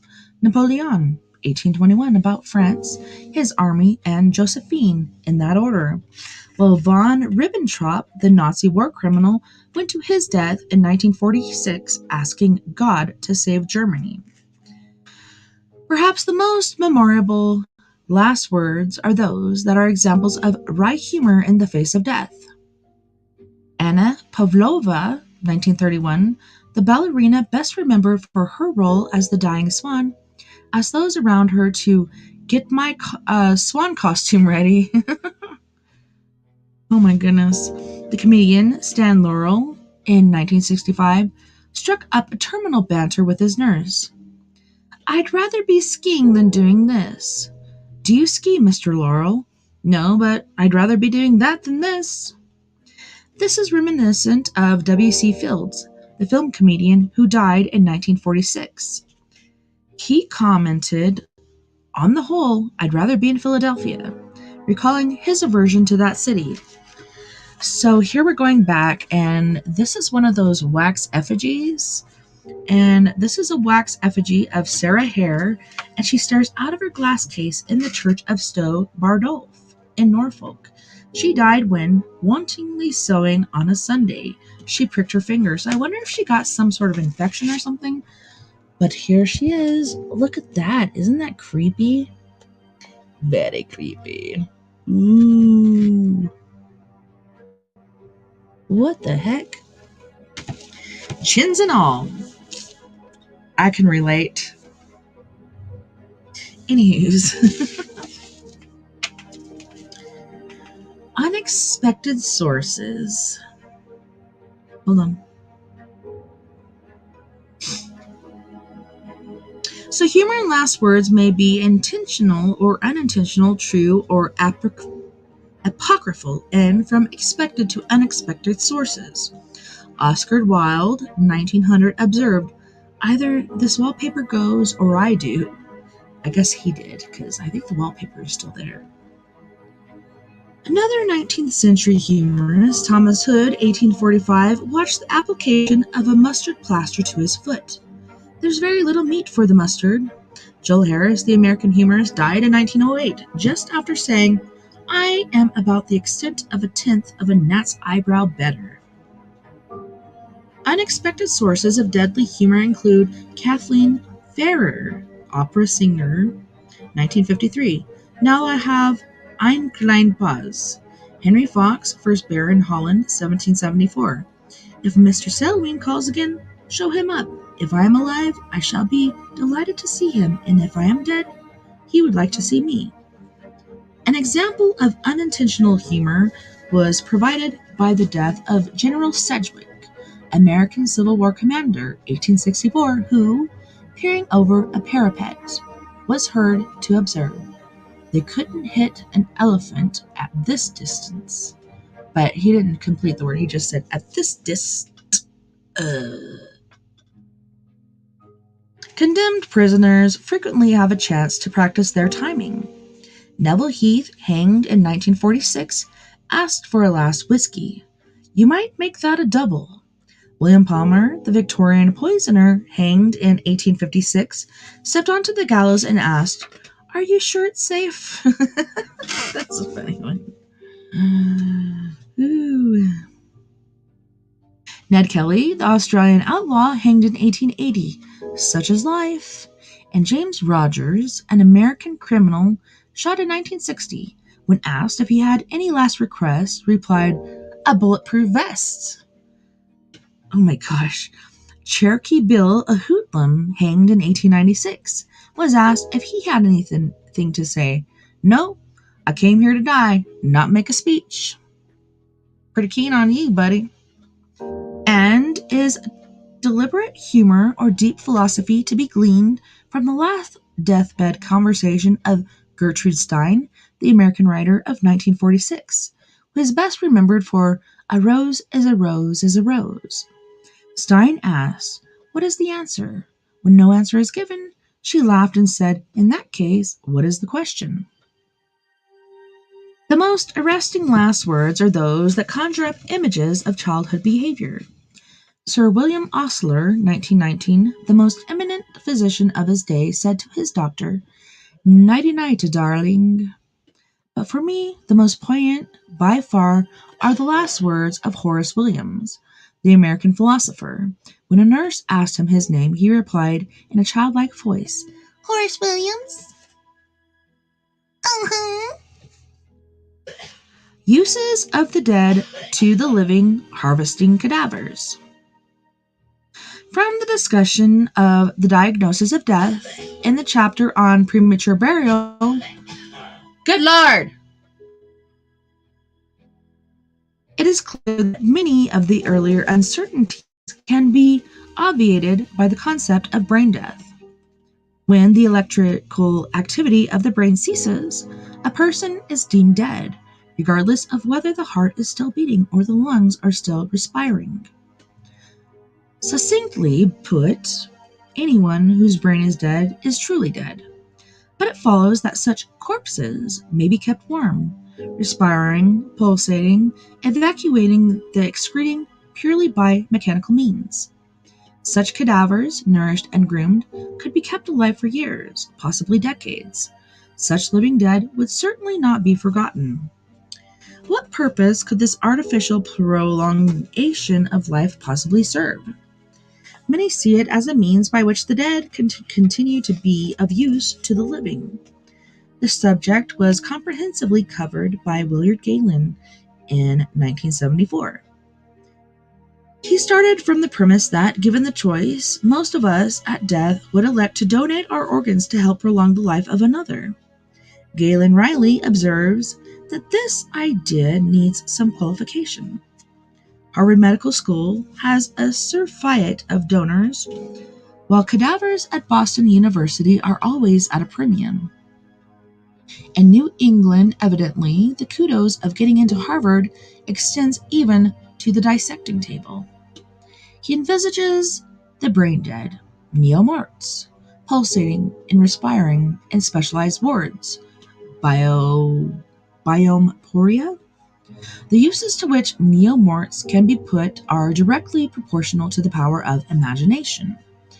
They can be used to allow junior doctors to practice their liver biopsies, lumbar punctures, or surgical procedures. The efficacy and side effects of new drugs could be tested. Cancers could be induced and subsequently treated. Antibodies could be produced by the injection of poisons, bacteria, and viruses. Organs and tissues could be continually harvested, especially blood products, bone marrow, and skin for grafting. It is arguably whether this altruism would appeal to most people, but what is certain is that such a gesture would combine the need to be remembered with the wish to do some good for others. Here's another wax effigy, super creepy, like you said, Truzido. So this wax effigy of King Charles II, 1630 to 85, stood near the place of his burial in Westminster Abbey until 1723. He is wearing a black velvet garter hat with a plume of ostrich and heron feathers. Today, the effigy can be seen in the Undercroft Museum in Abbey. Check out this dude. Ain't he debonair? He's still straight pimping it even after death. Look at that guy. He's got the plumage going for sure. Utilitarian postscript. In Père Lachaise Cemetery is an example of the use of the dead to the living. It is the bronze statue of a naked young woman. The statue is discolored with age except the breasts, the boobies, which are highly polished from the caresses of generations of male palms. Ooh, chapter 5. So I guess it wasn't chapter 3. I guess it was just section 3. The fear of an ignominious death. 1. Regal inns. A good death does honor to a whole life. Petrarch, 1304 to 74. Research has consistently shown that, were we able to choose, the majority of us would opt for a pain-free death, preferably at home in the company of family and friends, who would then make sure we were interred with dignity. Such is the popular conception of a good death. In the Middle Ages, many treatises were written about the art of dying well, ars moriendi. Sudden death, mors improvisa, was considered undignified, although kings and queens were expected to die with special dignity and composure. It is surprising how relatively few of them actually managed to achieve this goal. King Charles II's death was neither sudden nor dignified. He took an unconscionable time dying, the principal player in a tragedy which frequently bordered on a farce. So is that nope, that's a different one. The final days of King Charles II. So first I'm going to go to this picture, and this is a plaster head of King Henry VII, 1457 to 1509. It was proven to be a death mask when, in 1950, it was discovered that one eyebrow showed clotting of the hair by the grease used in taking the mold. Only the head remains. The rest of the effigy was destroyed in World War II. Creepy. Look at that guy. He's looking at you. Would you do that? I don't think I'd want that. The final days of King Charles II. The restoration of the monarchy in 1660 replaced the austerity of Oliver Cromwell with the hedonism of that most flamboyant of Stuart kings, Charles II, 1630 to 85. Not everybody welcomed Charles's return and mainly heartily disapproved of his lifestyle of gluttony, drunkenness, infidelity, and would predict retribution on this desolate king. John Evelyn, the diarist, on the day before Charles' fatal illness, writes of inexpressible luxury and profaneness, total forgetfulness of God, the king sitting and toying with his concubines, a French boy singing love songs. Evelyn goes on to record dryly, 6 days after, all was in dust. On the night before his fatal illness, the king, talking about his new palace being built in Winchester, had remarked, I shall be most happy this week, for my building will be covered in lead. Within a week, Charles lay dead in a leaden coffin. When the king finally retired to bed, his attendants settled down to sleep in an anteroom, together with a dozen spaniels and numerous clocks, which chimed every quarter of an hour throughout the night. When Charles woke on Monday, the 2nd of February, he went as usual to his private closet. A groom noticed that the king was deathly pale, and he rushed off to report to Aylesbury. Aylesbury immediately called for Chiffin's first page of the back stairs, and the only man allowed to enter Charles's private closet.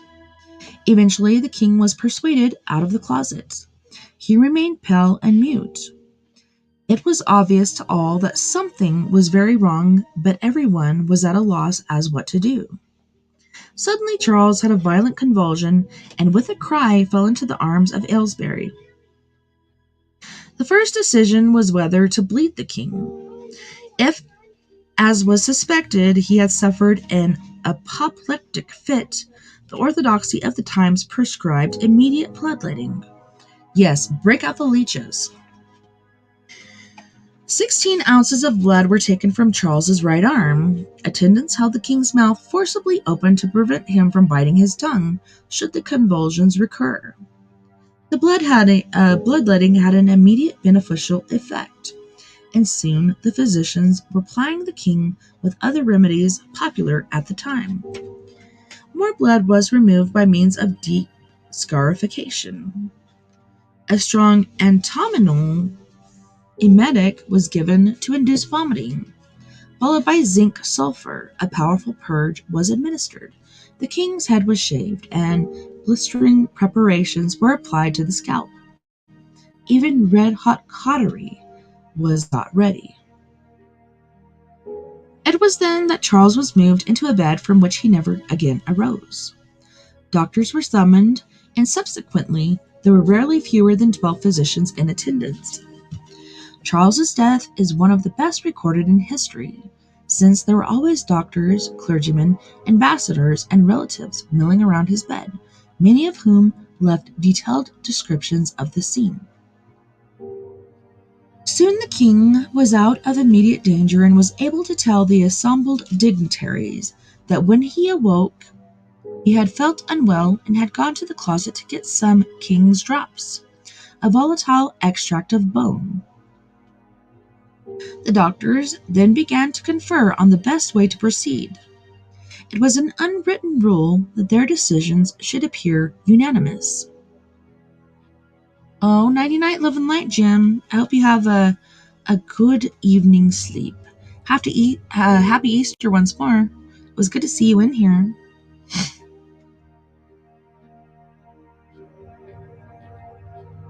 So presumably, so that the onus for mistakes should be borne by a group and not by an individual, it was agreed that they should try to relieve the pressures of the humerus around the brain. To that end, they administered white hellebore roots to encourage sneezing. A preparation of cowslip flowers and sal ammoniac was given to strengthen the brain, and in order to relieve the scalding of the urine produced by blistering. A draught containing mallow roots, sweet almond kernels, melon seeds, and barley water was given to the king. A gargle made for the inner bark of the elm was administered to soothe the throat, which was inflamed as a result of the forcible separation of the teeth during convulsions. A plaster of pitch and pigeon dung was applied to the royal feet. Might as well. By Tuesday, the omens were looking more propitious. In order to try to prevent further convulsions, a julep of black cherry water was made out of flowers of lime, lilies of the valley, spirit of lavender, and prepared pearls, mixed with white sugar candy to improve the taste. Alas, all to no avail. On the Wednesday evening, the king suffered another violent fit, which produced a deep air of pessimism as regards his chances of eventual recovery. Spirit of human skull was given, a sure harbinger of impending dissolution. Peruvian bark, crude quinine, and syrup of cloves was given on the Thursday morning that the king's condition was now deteriorating rapidly, and rumors began to circulate that he was already dead. Bishop Ken of Bath and Wells absolved Charles of all his sins, but when he offered the sacrament, the king answered that there was time enough to think of that. At 5 o'clock on the Thursday afternoon, Barillon, the French ambassador, had a meeting with the Duchess of Portsmouth, one of Charles's most famous mistresses, lifelong spy for Louis the, I want to say, ninth. She told the ambassador that Charles was a secret Catholic and that they must conspire together to think of a way to get a priest to the deathbed to give him the sacrament. James, Duke of York, was first to check with his brother that these were his wishes, and when this was done, the three would lay their plans to admit a Catholic priest under the very noses of the prelates of the Church of England. It was finally agreed that James would ask all but two of the spectres to retire to an anteroom, whilst those who remained were placed far enough back so as not to be able to hear what was going on. One difficulty that was overlooked was the problem of finding a priest who could speak English. The Queen's priest spoke only Portuguese, and James only Italian. By pure good fortune, there was a Scots priest, John Huddleston, in the Queen's household. Indeed, he was the very priest who had saved Charles's life after the Battle of Worcester.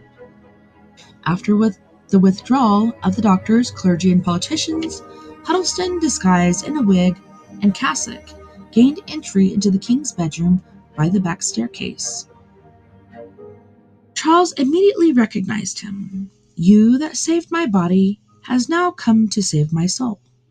The absolution and sacrament took 3/4 of an hour, the presence of two duped Protestant earls successfully allaying the growing suspicions of those who waited in the anteroom. Even with Charles prepared now for his death, the doctors still felt moved to try for a miracle. Cardiac tonics, such as Sir Walter Raleigh's cordial, were given, comprising in part seeds, herbs, spices brought from South America, and mixed with coral, pearl, oil of vitriol,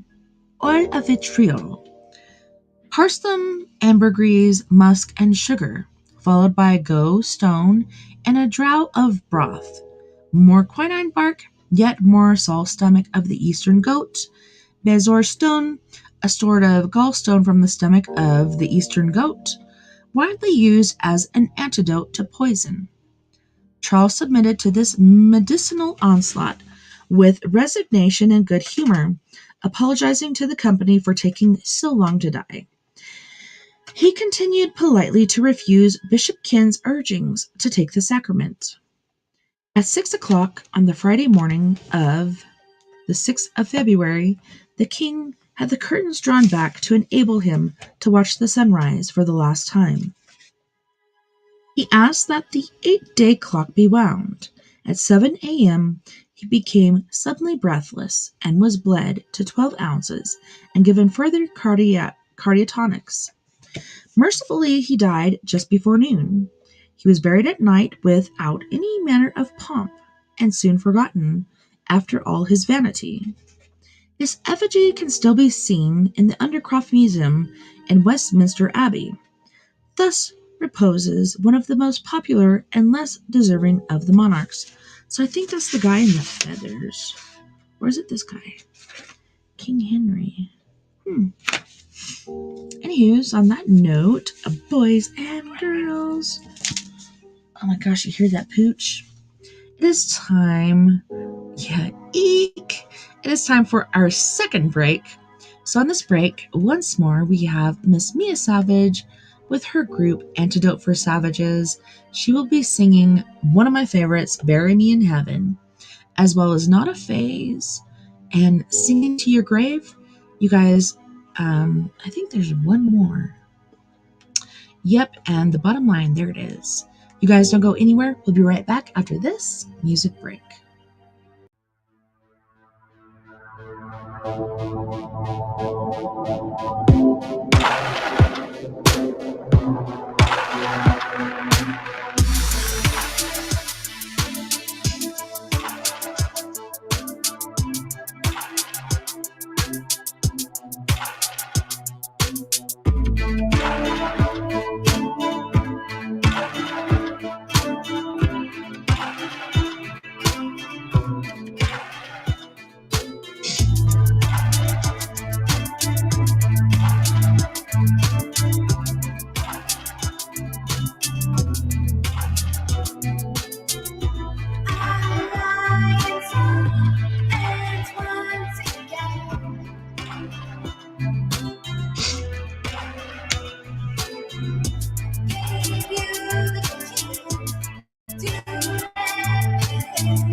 Our love is not a phase.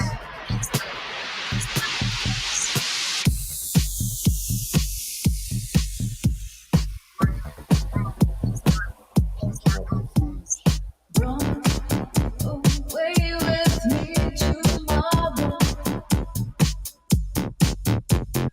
Won't you, baby, take my hand?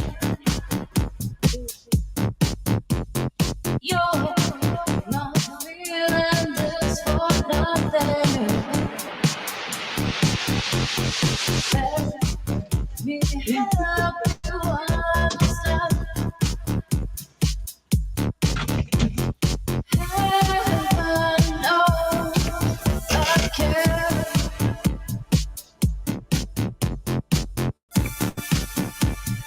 Leave me for days.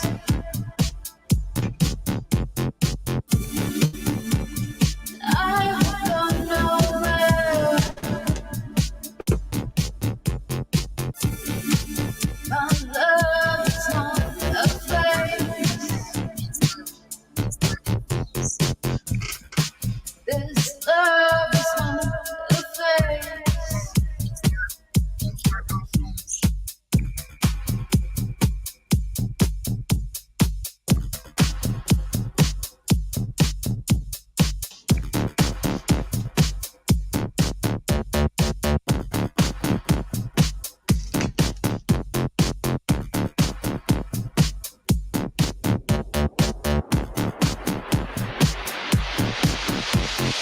Heaven knows I care.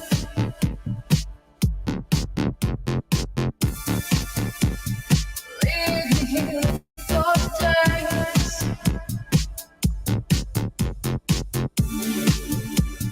I don't know where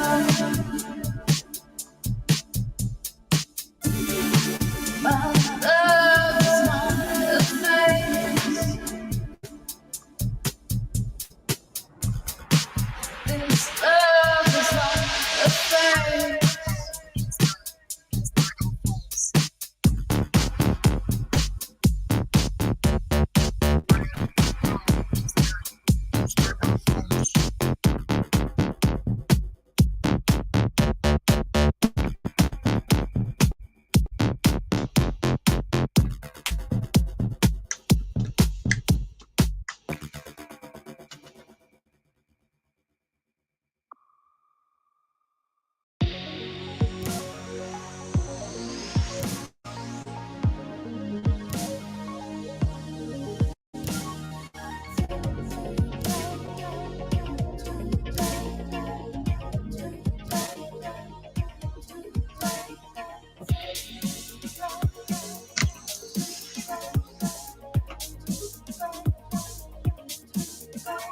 It's been too long to find me with you. What I got so wrong, you gotta party with me too. What I brought to life, just a hollow victory. Lost my head tonight, they start to love and sleep.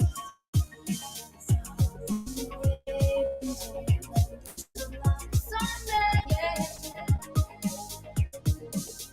I'll be talking to your family. I'll be saying to your face, I'll be waiting, don't let this collapse on me, yeah. I'll be talking to your family. I'll be saying to your face,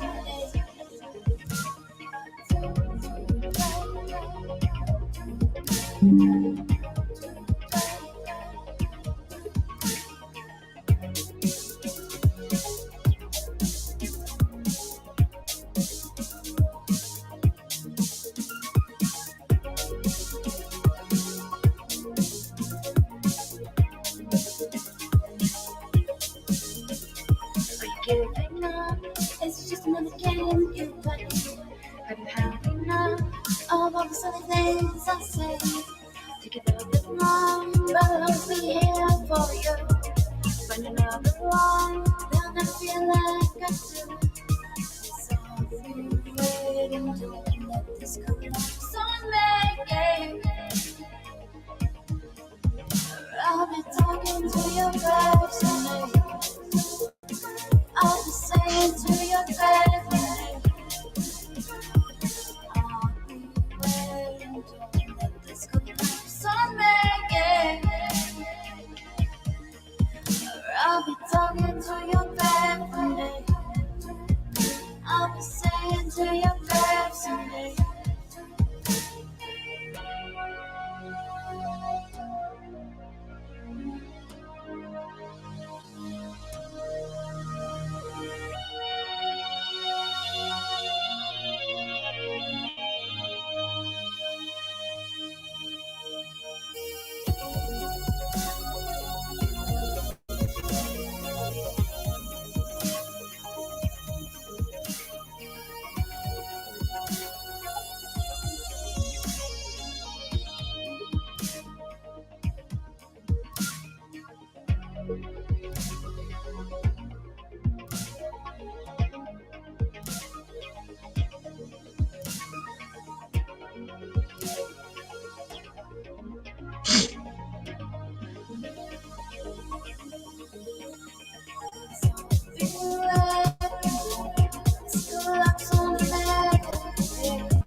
I'll be talking to your face.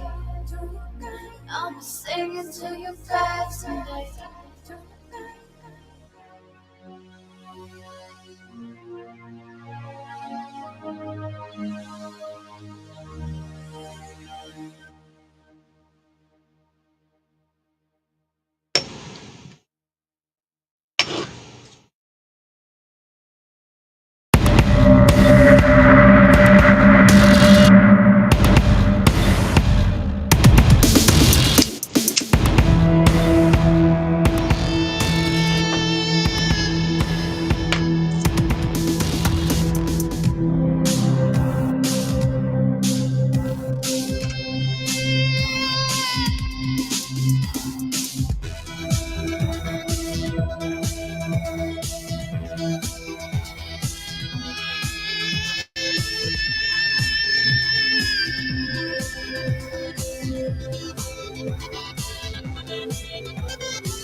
Angel on my shoulder.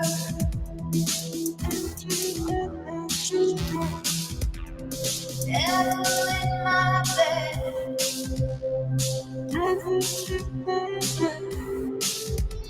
Forget my behavior.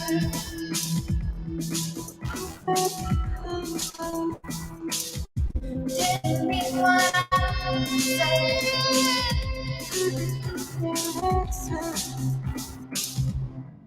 Bottom line is without you,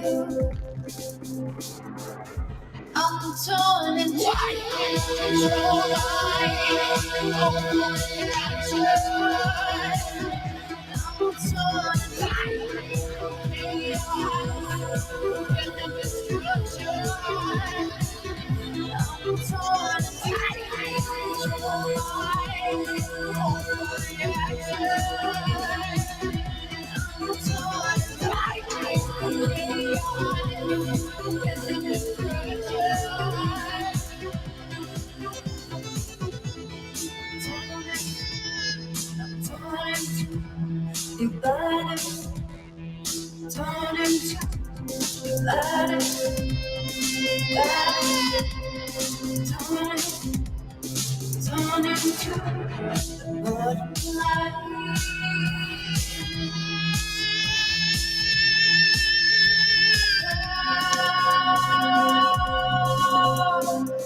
It's a lie. But we'll kill those good guys and try to tell us that they're Muslims and let the demons run amok. But it doesn't matter, because it's just a lie, and we can change it anytime we want. It's all political choice. No record, no work, no job, no savings in life. Just a choice right now between fear and love.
Just a choice right now between fear and love.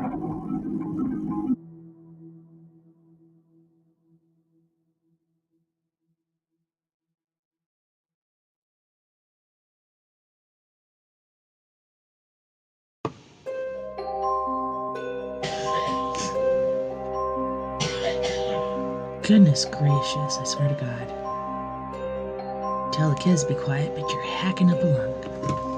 Welcome back, and thank you so much for joining me this evening on We Are Paradox Media's Late Night in the Rockies. So, this evening we've been reading from Robert Wilkins' Death, A History of Man's Obsessions and Fears. That's been pretty cool. I thought we were going to finish the book tonight, but the print's a little small, so it takes a little bit more time, right? Thank you, Truzido, Mr. Morris, Miss Sandy from BC, Vancouver, everybody that's come out tonight to listen. Thank you so much for hanging out with me. I might be like Mrs. Easter Bunny, I don't know.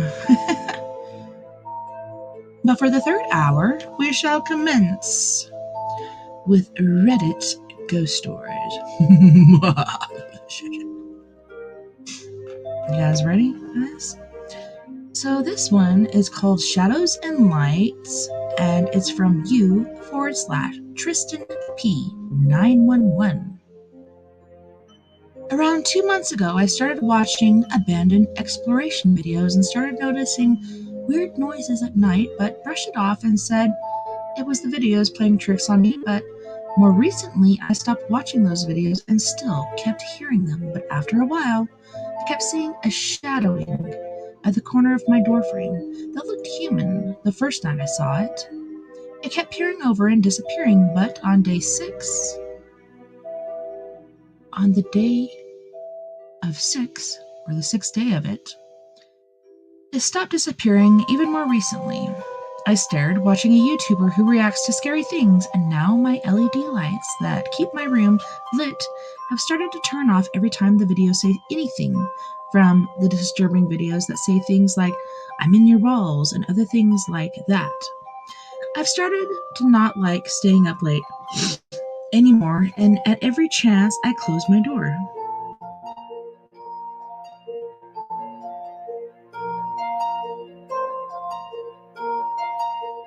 Yeah, I actually burned some Palo Santo in here tonight because things were feeling a bit creepy. Let's turn down the lights a bit. This light's getting a little hot. This one is by u/Dapperdin123. My house is haunted. I am a 15-year-old male and a firm believer in ghosts and whatnot. I moved into my house when I was 8 years old, and it seemed like a normal house, but I felt like I've been there before. I knew there were, and whatever it was, and everything was super familiar, even though I've never set foot in that house. A few months later, I had dreams of me wandering the house. These dreams probably don't mean anything, but every couple nights, I would get a dream of me wandering the house, and these dreams felt like hours. Hours and hours and hours. Where the heck did it go? The dream stopped. Okay, so hold on. I'm trying to find where I left off. In these dreams, I never felt alone, and whenever I turned my head, I would see something peeking at me. The dream stopped after a while, but I always felt like I wasn't alone in a room.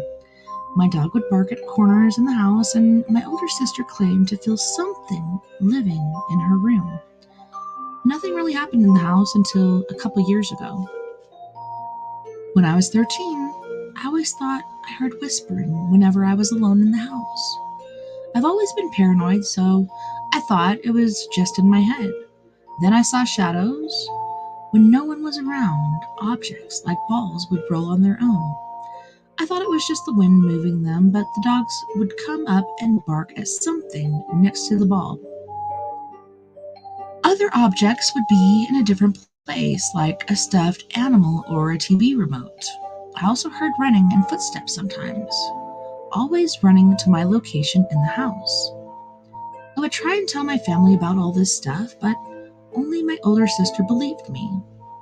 The stuff that I was seeing never happened to her, but she could feel a presence in her room at times. But one of the weirdest things happened when I moved into the room downstairs. Don't do it. Don't move into the attic. Don't move into the room upstairs. Like, this lighting is not good. Is that better? I feel better because you can't see all the luggage under my eyeballs. The room in our basement is the biggest room in our house, and since I'm the last kid living at home, my parents decided to give it to me. That's so nice of them. There's a back door down there that connects to a dog area that I keep locked due because it makes me feel safe. Sometimes I'll exit through that door to pick up dog poop or something different. Most of the time, I'll lock the back door, but out a dozen times I have forgotten.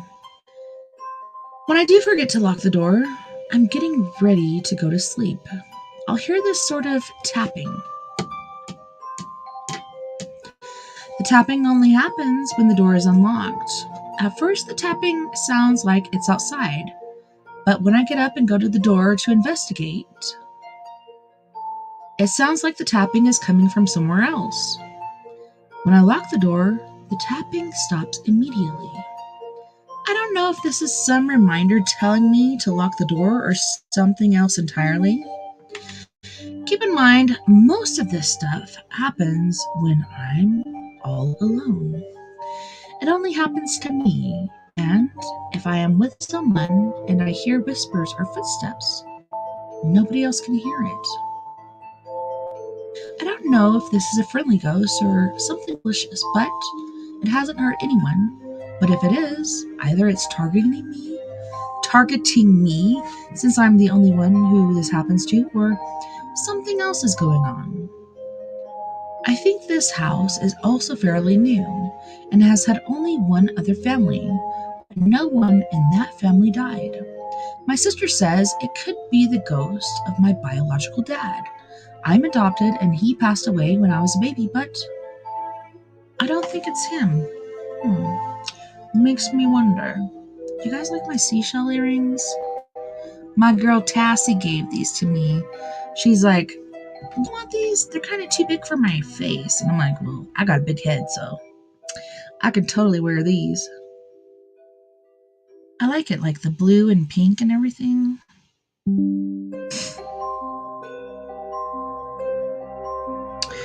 So this one's called Lamp Ghost, and it's by u/Mythica_0. Just sharing a little story. For the past month or two, every night, anywhere from 9:30 to 12:30, my lamp clicks. For context, I have a lamp that has like a little switch that makes a loud click when you turn it off or on. Every night, at some point within the above time frame, my lamp makes the click, but doesn't turn on or off. It only happens once a night, so I know it's not like something else making the sound, and I already have met at least one ghost. I even know what they look like, but I'm unsure if it's the same one. Added to this is that my cats like to just stare at the wall or ceiling near my lamp. I usually take the sound as the ghost telling me to go to bed, laugh out loud, but just a little experience I have. If anyone would like to add on their own experiences, feel free.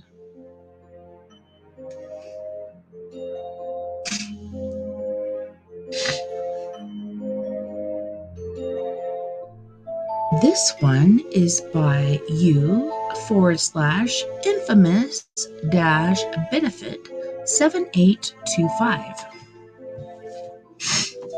Sorry, my nose. I have like a head thing. I was blowing my nose today, and as I blew my nose, I could just feel the pressure up in my head. I think I have a sinus infection. Last week, I posted about waking up to a shadow man standing over my bed that even my wife saw. I had a decent amount of upvotes fairly fast, but deleted the post within hours out of fear that acknowledging and discussing it would make it worse.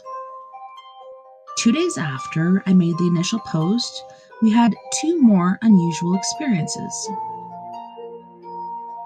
The first was in the morning. My wife got out of bed to get ready for the day and put our son's baby blanket, who passed away at a few weeks old from a terminal illness last year, next to my neck. I was awake but scrolling on my phone for a few minutes before getting out of bed, and the baby blanket slid off my neck and onto the bed. A few minutes later, while I'm still in bed, my wife walks into the room from the kitchen with a blanket in her hand, asking me how it got onto the kitchen table.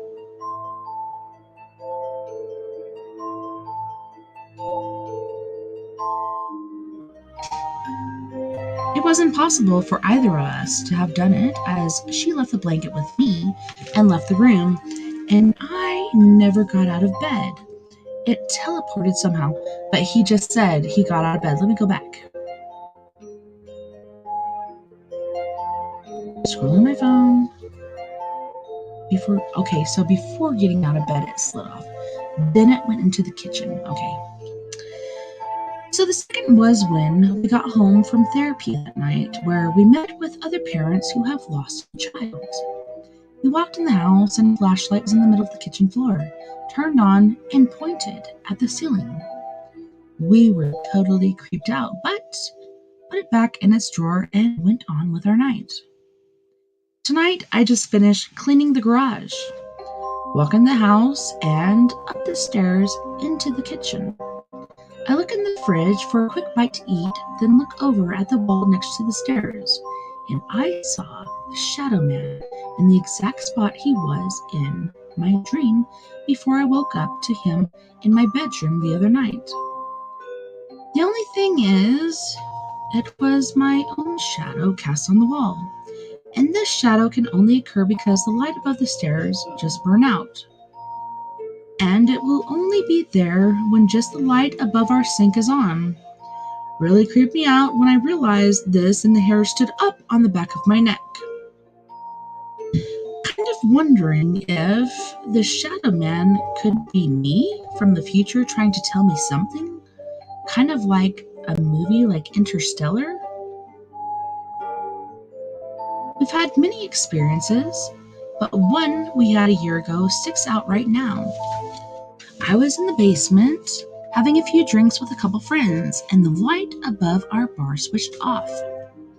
It's a mechanical switch, and nobody was within 20 feet of it. I'm not an alcoholic, but if I were future me trying to give present me a sign to stop drinking, that would be it. So maybe another sign is future me. In the event that it's not me, I did take the advice of a few comments made on my initial post, and no longer fear this thing and have voiced that it is unwelcome unless it is one of my beloved ones coming back to visit. I know most of you here have had many experiences of your own, so feel free to share anything that you have experienced with Shadowmen, the loss of loved ones, etc. Thank you.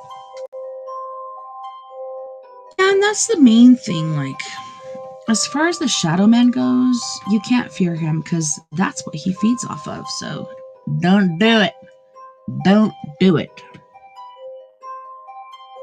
This one is by you/Pringle Master 99. Shadow next to my bed. Sorry if I spell things wrong or my punctuation isn't great. I will try my best. When I was around 5 or 6, I was trying to sleep in my bed, but I felt really off put. I tossed and turned for around an hour, but I couldn't go to sleep. I decided to go into my parents' room and if I could sleep with them. My dad was asleep, but my mom said I could sleep there. She moved over and got in bed. But I still felt really off. I turned over and saw a man standing there watching me and my parents, not talking or moving, just still. It looked similar to King Ramesses from Courage the Cowardly Dog, but all shadow. I turned around again, facing my mom, still terrified. After some time, I turned back, and it was gone. No sign of it anywhere. I've spoken to people about this, and they just say I was making it up, or it could have been my dad, but he was laying in the bed because I heard him snoring.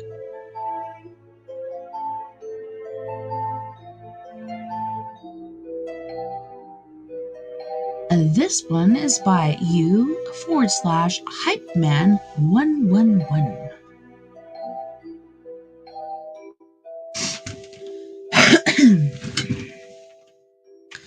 Back in 2020, I got shot in the chest and almost died. Because of this gunshot wound, I spent almost a month at LA General Hospital. I felt a lot of paranormal activity while I was there. For example, there would be times when it sounded like I had roommates and there would be nobody. But this vision I had will forever stick with me. It was a first-person point of view vision, meaning I was experiencing or reliving this incident. Anyways, here's what happened in the vision. The setting was LA by the way people were dressed. It was in the 90s. I was with a buddy and we were cruising Pacific Avenue in Huntington Park, California. It was getting late and we had made a turn to a street where some gang members were blocking the street.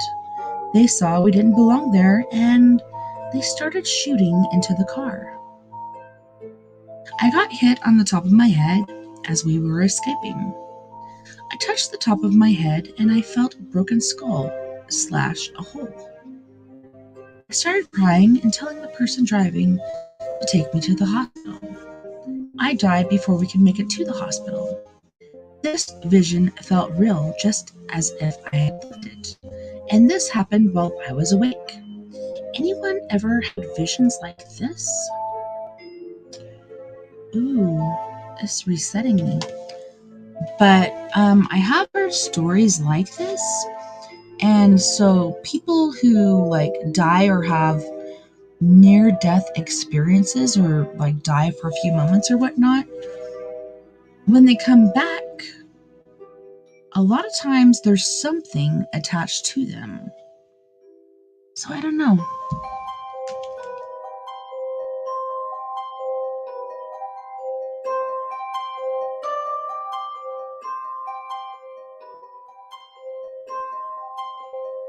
Ew, this one's kind of creepy. So this is by u/successful_being_857. The other mommy. When my daughter was almost 3, she was in her new bed on the opposite side of the room that she and her little brother, my son 1, shared. She asked me where the other mommy was. I was confused as she hadn't been in daycare since she was 6 months old, wasn't in any sort of program, and I was a stay-at-home mom. I asked her what she was talking about, and she said sometimes she sees her other mommy. I didn't press and just let it go and told her good night. I mean, she wasn't even 3 yet, didn't watch TV, and mostly just played with toys. And we went to parks occasionally. That was the extent to her world thus far. Talk of the other mommy went on for about 6 months, but the hands talk went on for another year. She hated the wall that her bed was against. She talked about the scary hands coming out of her wall at least twice a week. Holy shit, totally sounds like my daughter Kinsey and Mommy E and Baby E. Ew. But she never felt scared enough to not go to sleep or try to not sleep in her room as long as her brother was in there. We moved after that and the hand talk was gone. She never went into detail about any of it. I don't really think she knew how to describe what was going on, and I didn't press. Any ideas on this one? Edited to add, I had 2 experiences in this apartment myself. With my bedroom door that was closed with clothes rack hanging on it, violently shaking for 3 seconds one morning. I thought my husband had come home, but no one was there. My kids were in their room sleeping. They had a safety thing on the doorknob, so there's no way it was one of them, and I had no pets. Another incident occurred when my family woke up to our front door being wide open. We never used the front door and it stayed locked, and we only used our garage. Nothing was stolen or out of place. It was a safe, quiet area in the suburb. Man, E-Talk, I have to check on you because keep saying, oh man, looks like we buffered. Man, I guess we did buffer. But yeah, they're playing music if you guys want to listen to that. But yeah, for sure. Check out eTalk at eTalk/TV or eTalk.tv/radio. I found the subreddit today. I think I want to share my experience since why not? Alright, here we go. Layout of where I experienced it. Me and some of my family used used to live in an attic where there was like 3 rooms. The middle room was his room, and the top room was his brother's. I was in the bottom room. The middle one was empty, but the top room was where my sister was. P.S. I'm not the best at explaining. My experience itself.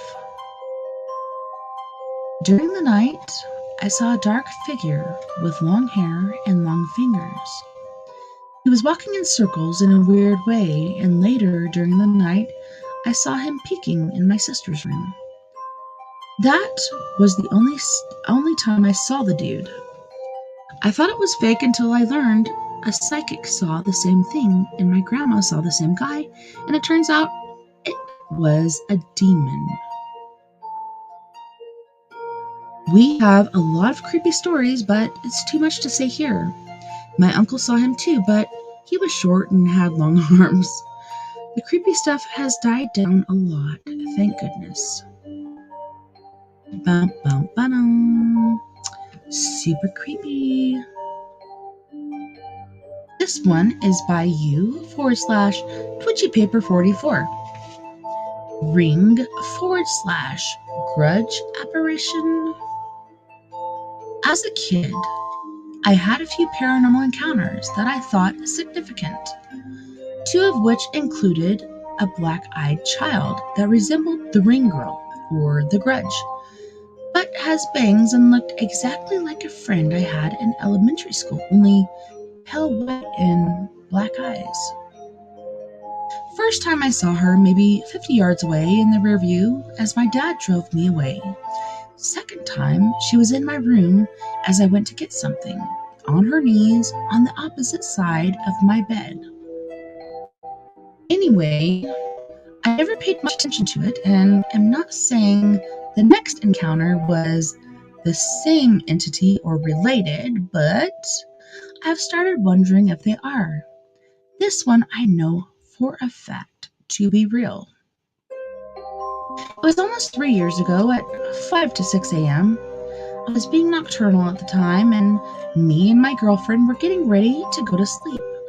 But I went to the kitchen to get a snack as she followed. It wasn't clear what I was doing, so she asked me, "What are you doing?" Then she said, "What the fuck?" And I spun around right as she flicked on the light in the hallway that was right above her. Immediately, she turned it on, just in time for me to see as I turned around. The light bulb exploded, and a skinny figure resembling the Ring Girl appeared, only very tall, maybe 6 feet, something, and her body only being a few inches wide. It disappeared with the flash of a light from the exploding light bulb, leaving me and my girlfriend speechless. She said that she exclaimed, "What the F?" because she saw a white mist beside her, which is also why she turned on the light. It's the realest experience I've had yet, and the most chilling. Me and that girlfriend broke up now, but the whole 2 years I was with her, creepy phenomena happened constantly, from the one I just mentioned, to us hearing voices, rhythmic tapping on the windows, apparitions, dogs growling at nothing, and one time I heard stomping running up to me from behind, despite being alone. But nothing like the skinny light bulb figure. The most notable other experiences were when we heard mumbling outside our bedroom door, but we were alone in the house. When I was alone going to sleep, I saw a shadow figure walking parallel to my bed. Us talking about turning the bedroom light on, only for it to turn on by itself. Right as we mentioned it, and items being moved and lost randomly, sometimes randomly appearing in the freezer or other places. My dog at the time was pretty quiet unless he physically see a person walking outside or something, but my girlfriend said that as I was at work, the dog would often growl at the hallway, her hair standing up as well. I never had him do that, the whole 15 years I had him. Almost all experiences were in the same house, and we both experienced them together and apart. But it was worse for her, especially when she was alone at the house and I was at work. There were also times in two other houses that she claimed to see someone laying beside her, facing her despite being alone. I will also mention I never experienced things so real, even in that house, until I got with her, and everything ceased when we broke up. I have not had many things happen since, and it's been a year. Any thoughts? Was my ex haunted? Is the ring girl or figures like that from folklore? Could it be what they call like a totem or something? Where people's thoughts and things like that can actually cause something to form, kind of like Slender Man and other freaky stuff I've seen in the past. I don't know. This one is by you / Defnot _ Lil dash The Shadow Man. I've seen it. My kids have seen it. He's not a nice guy. This is a story of the Shadow Man that me and my older brother would see when we were younger. We have only seen him a couple times, and he hasn't been spotted in a couple years. The first time, I think, my brother saw the shadow was when he was over at one of our neighbors' houses. Other kids were also over there, all playing hide and go seek. My brother told me he saw a tall black figure. Not necessarily a shadow, but pure black. You couldn't see through him at all. The only color in him was his gouged out pure white eyes.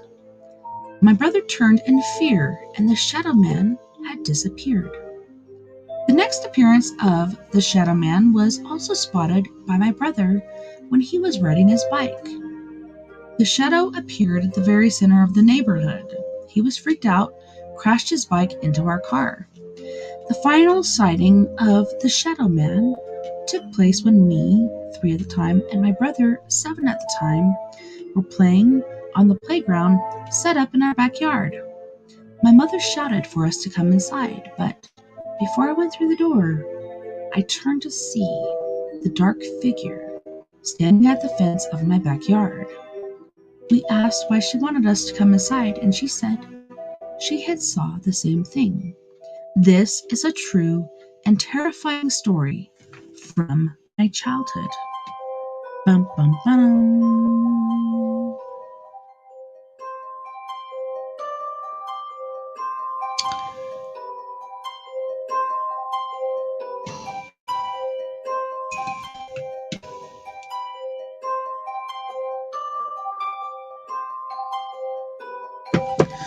This one is by you / it's okay _ it's all right. I've had a lot of paranormal experiences in my life.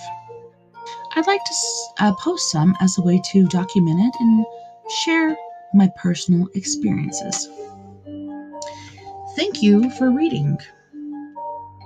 This happened fairly recently. I had a friend who I'll call Jack, and we met when we were 17. I had a huge crush on him, LOL. We actually dated for 2 weeks before realizing we were better off as friends. We were best friends for years, and I always felt a deep connection to Jack, even after we lost touch. In 2019, another friend of mine who I'll call Diane tried to find Jack on Facebook. We couldn't find him and even messaged the wrong guy accidentally. Then, a couple months later, Jack found me on Facebook and messaged me out of the blue. We talked and texted and got back in touch. Diane and I wanted to meet up with him, but it was the height of COVID, so we didn't. Jack and I kept in touch all of 2020. I remember texting him how thankful I was we all had survived 2020. We made it. In January 2021, the lights in my house started flickering one day. The next day, I saw someone walk into my office, and I assumed it was my daughter. But no one was there. More lights flickered. The TV turned on by itself. Dan gave me the number of a medium. I made an appointment for the coming Saturday. Feeling relieved and hopeful, I took a shower before bed. As I cleared my mind under the hot water, I tried to think who would come through when I saw the medium. In my head, I heard Jack's voice say, "She doesn't know I'm gone." I hadn't talked to Jack in a bit and made a mental note to text him in the morning just to shake this feeling. The next morning, a mutual friend called me to tell me Jack had died. He accidentally overdosed on fentanyl. I was crushed. It still hurts. He was a good friend. I should note that I have SLI, or sliders, street light interference, and tend to affect electronics and such, so I didn't think much of the lights flickering at first. Thanks for reading my experience.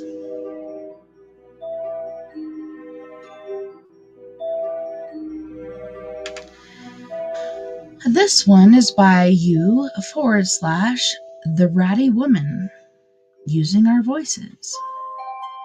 Me and my brother got harassed by something.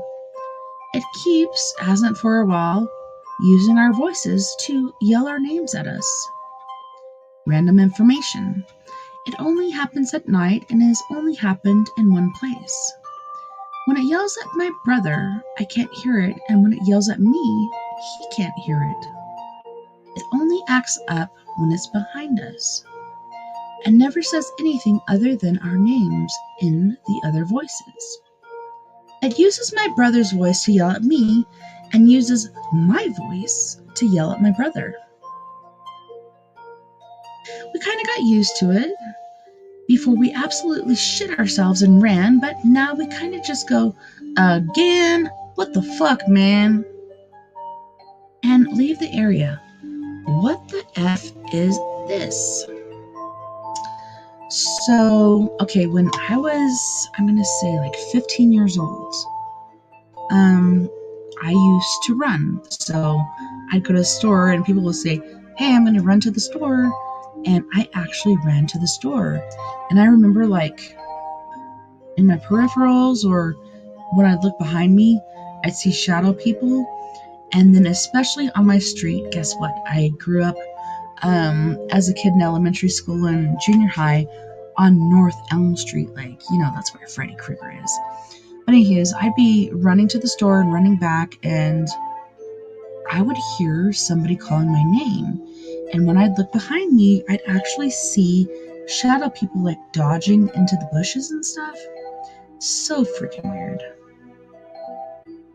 But that stuff does happen, and could be doppelgangers, or a lot of people call them mimics. So they mimic not only your voice, but like she said, her brother's voice. So that's pretty intriguing. This one is by you/Ford F450XL. I have a story for you fellows. So I moved in my house about 6 to 8 years ago, and this started about 2 or 3 years ago. My house was probably built in the 50s to 70s, and I think after Googling on the internet of my property, someone died while building, but that fellow isn't here. And I didn't get very good vibes in the basement or my room sometimes. I live in a family of 5 currently. So this is near my family member's room stairs, and a tall man about the size of the doorframe, 6 foot, but had a top hat and kind of in 1800s, very early 1900s clothing. Kind of sounds like the Hat Man. Then the second time is at the same spot, but he had the same with a child probably 5 to 8 years old, looked like a male, then walked down the hallway. Then third was without the child and walked down the hallway. I want to get a medium, but my family doesn't believe in that stuff. And a friend of ours said that I can see / feel spirits better and can resume that journey. Definitely the Hat Man, and like somebody said earlier, the main thing is not to fear him. And he was spotted right outside my office door here. My son saw him.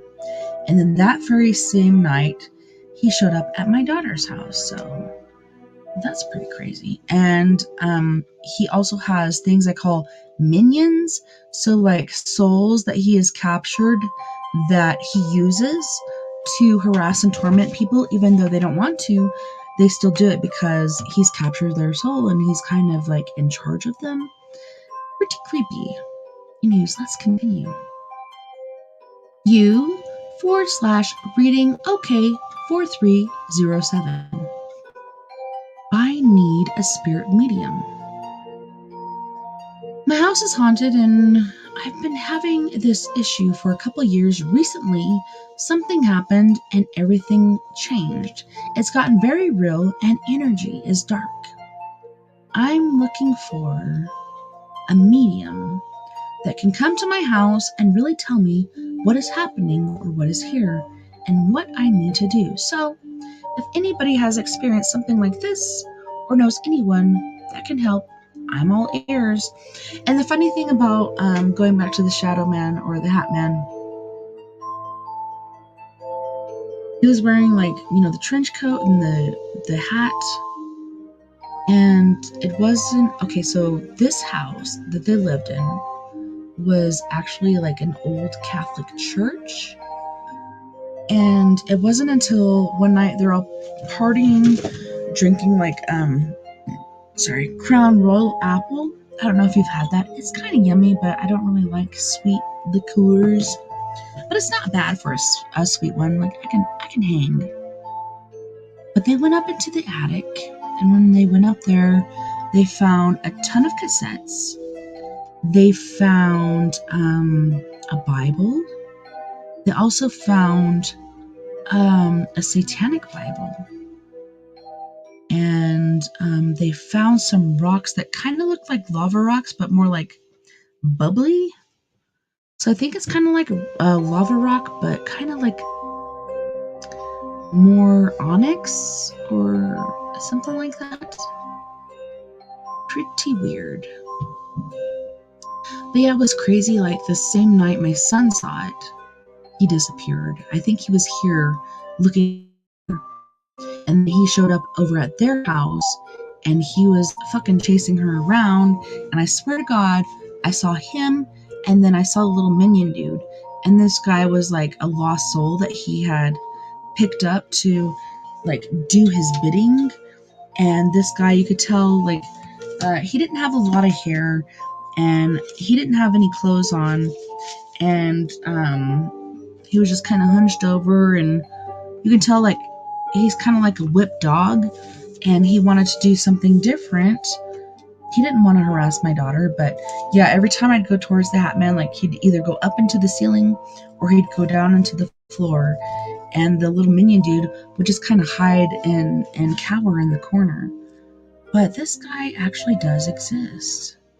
Pretty intense.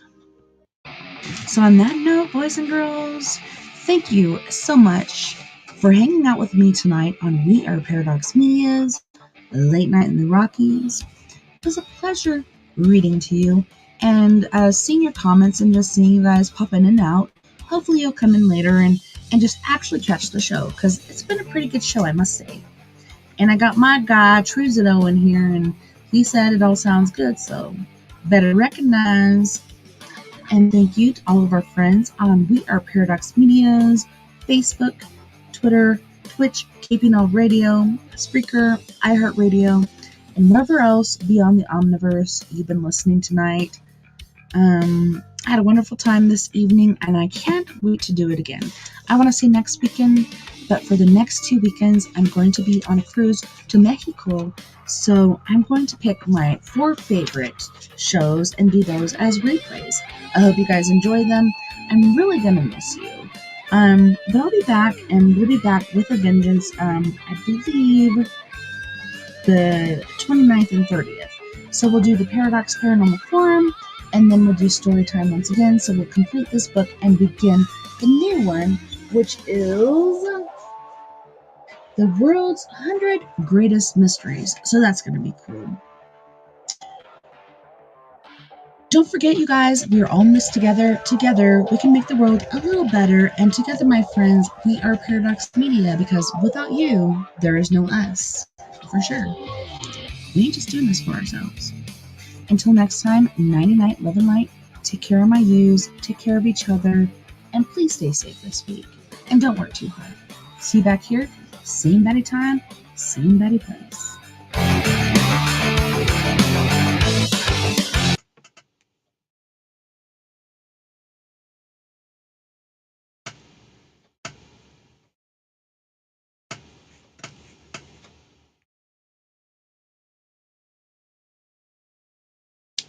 Bye, guys. If you guys have any questions, just let me know. Because we don't have to turn off like we do on Spreaker or eTalk Radio. So if you have any questions or any stories you'd like to share, feel free to do so. Otherwise, we're going to go over to the after party. If you'd like to join us, feel free to. Just look me up, Tessa Thomas Peterson, or Tessa.N.Thomas30 at gmail.com on Spreaker. Or, just leave me a message here, or you can even message me on Facebook. What the heck? That was so weird. My computer, the screen just totally went black. I don't know if you guys saw that. But the crack, that's never happened before. Well, it has, but on my old computer, because the battery, the cord to it is kind of kinked, and so it does some dumb shit. But yeah, I'm so glad you guys can join us. And oh man, like I said, I'm going to miss you guys for 2 whole freaking weekends. So yeah, on Twitch and Facebook and YouTube, I don't think we're going to be on there because, I don't know, unless I can convince Jason to do my replays for me, there won't be a show.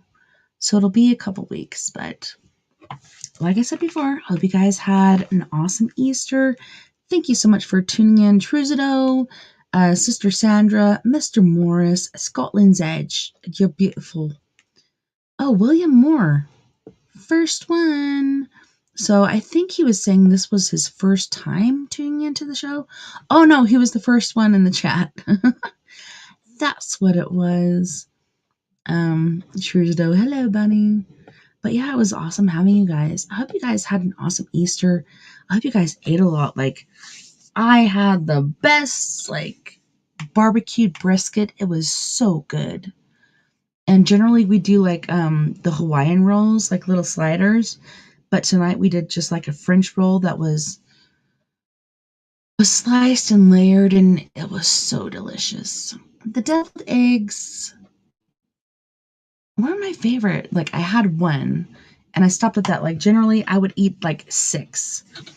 But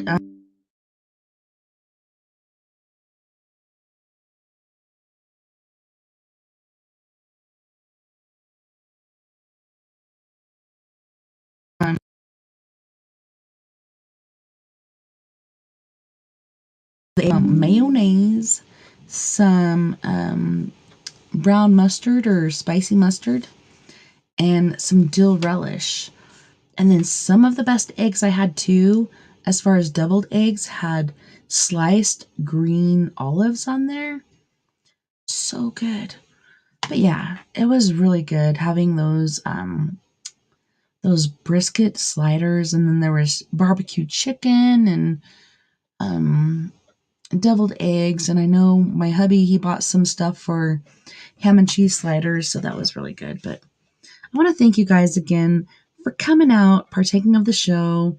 Thank you so much for being here and partaking in We Are Paradox Media. Like I said before, you can check us out on Facebook under We Are Paradox Media, or under my YouTube, which is under Tessa Nicole Thomas Peterson, or YouTube under We Are Paradox Media, as well as Spreaker. We have many different shows over there, but most of our shows are on YouTube. So make sure you go out and check that out. But yeah, you guys say some prayers for me because I'm kind of worried about going to Mexico. I'm going to say it out loud, but I kind of am. Thanks so much for tuning in. I will see you guys next time, here in about 2 weeks. See you soon. Happy Easter. Bye.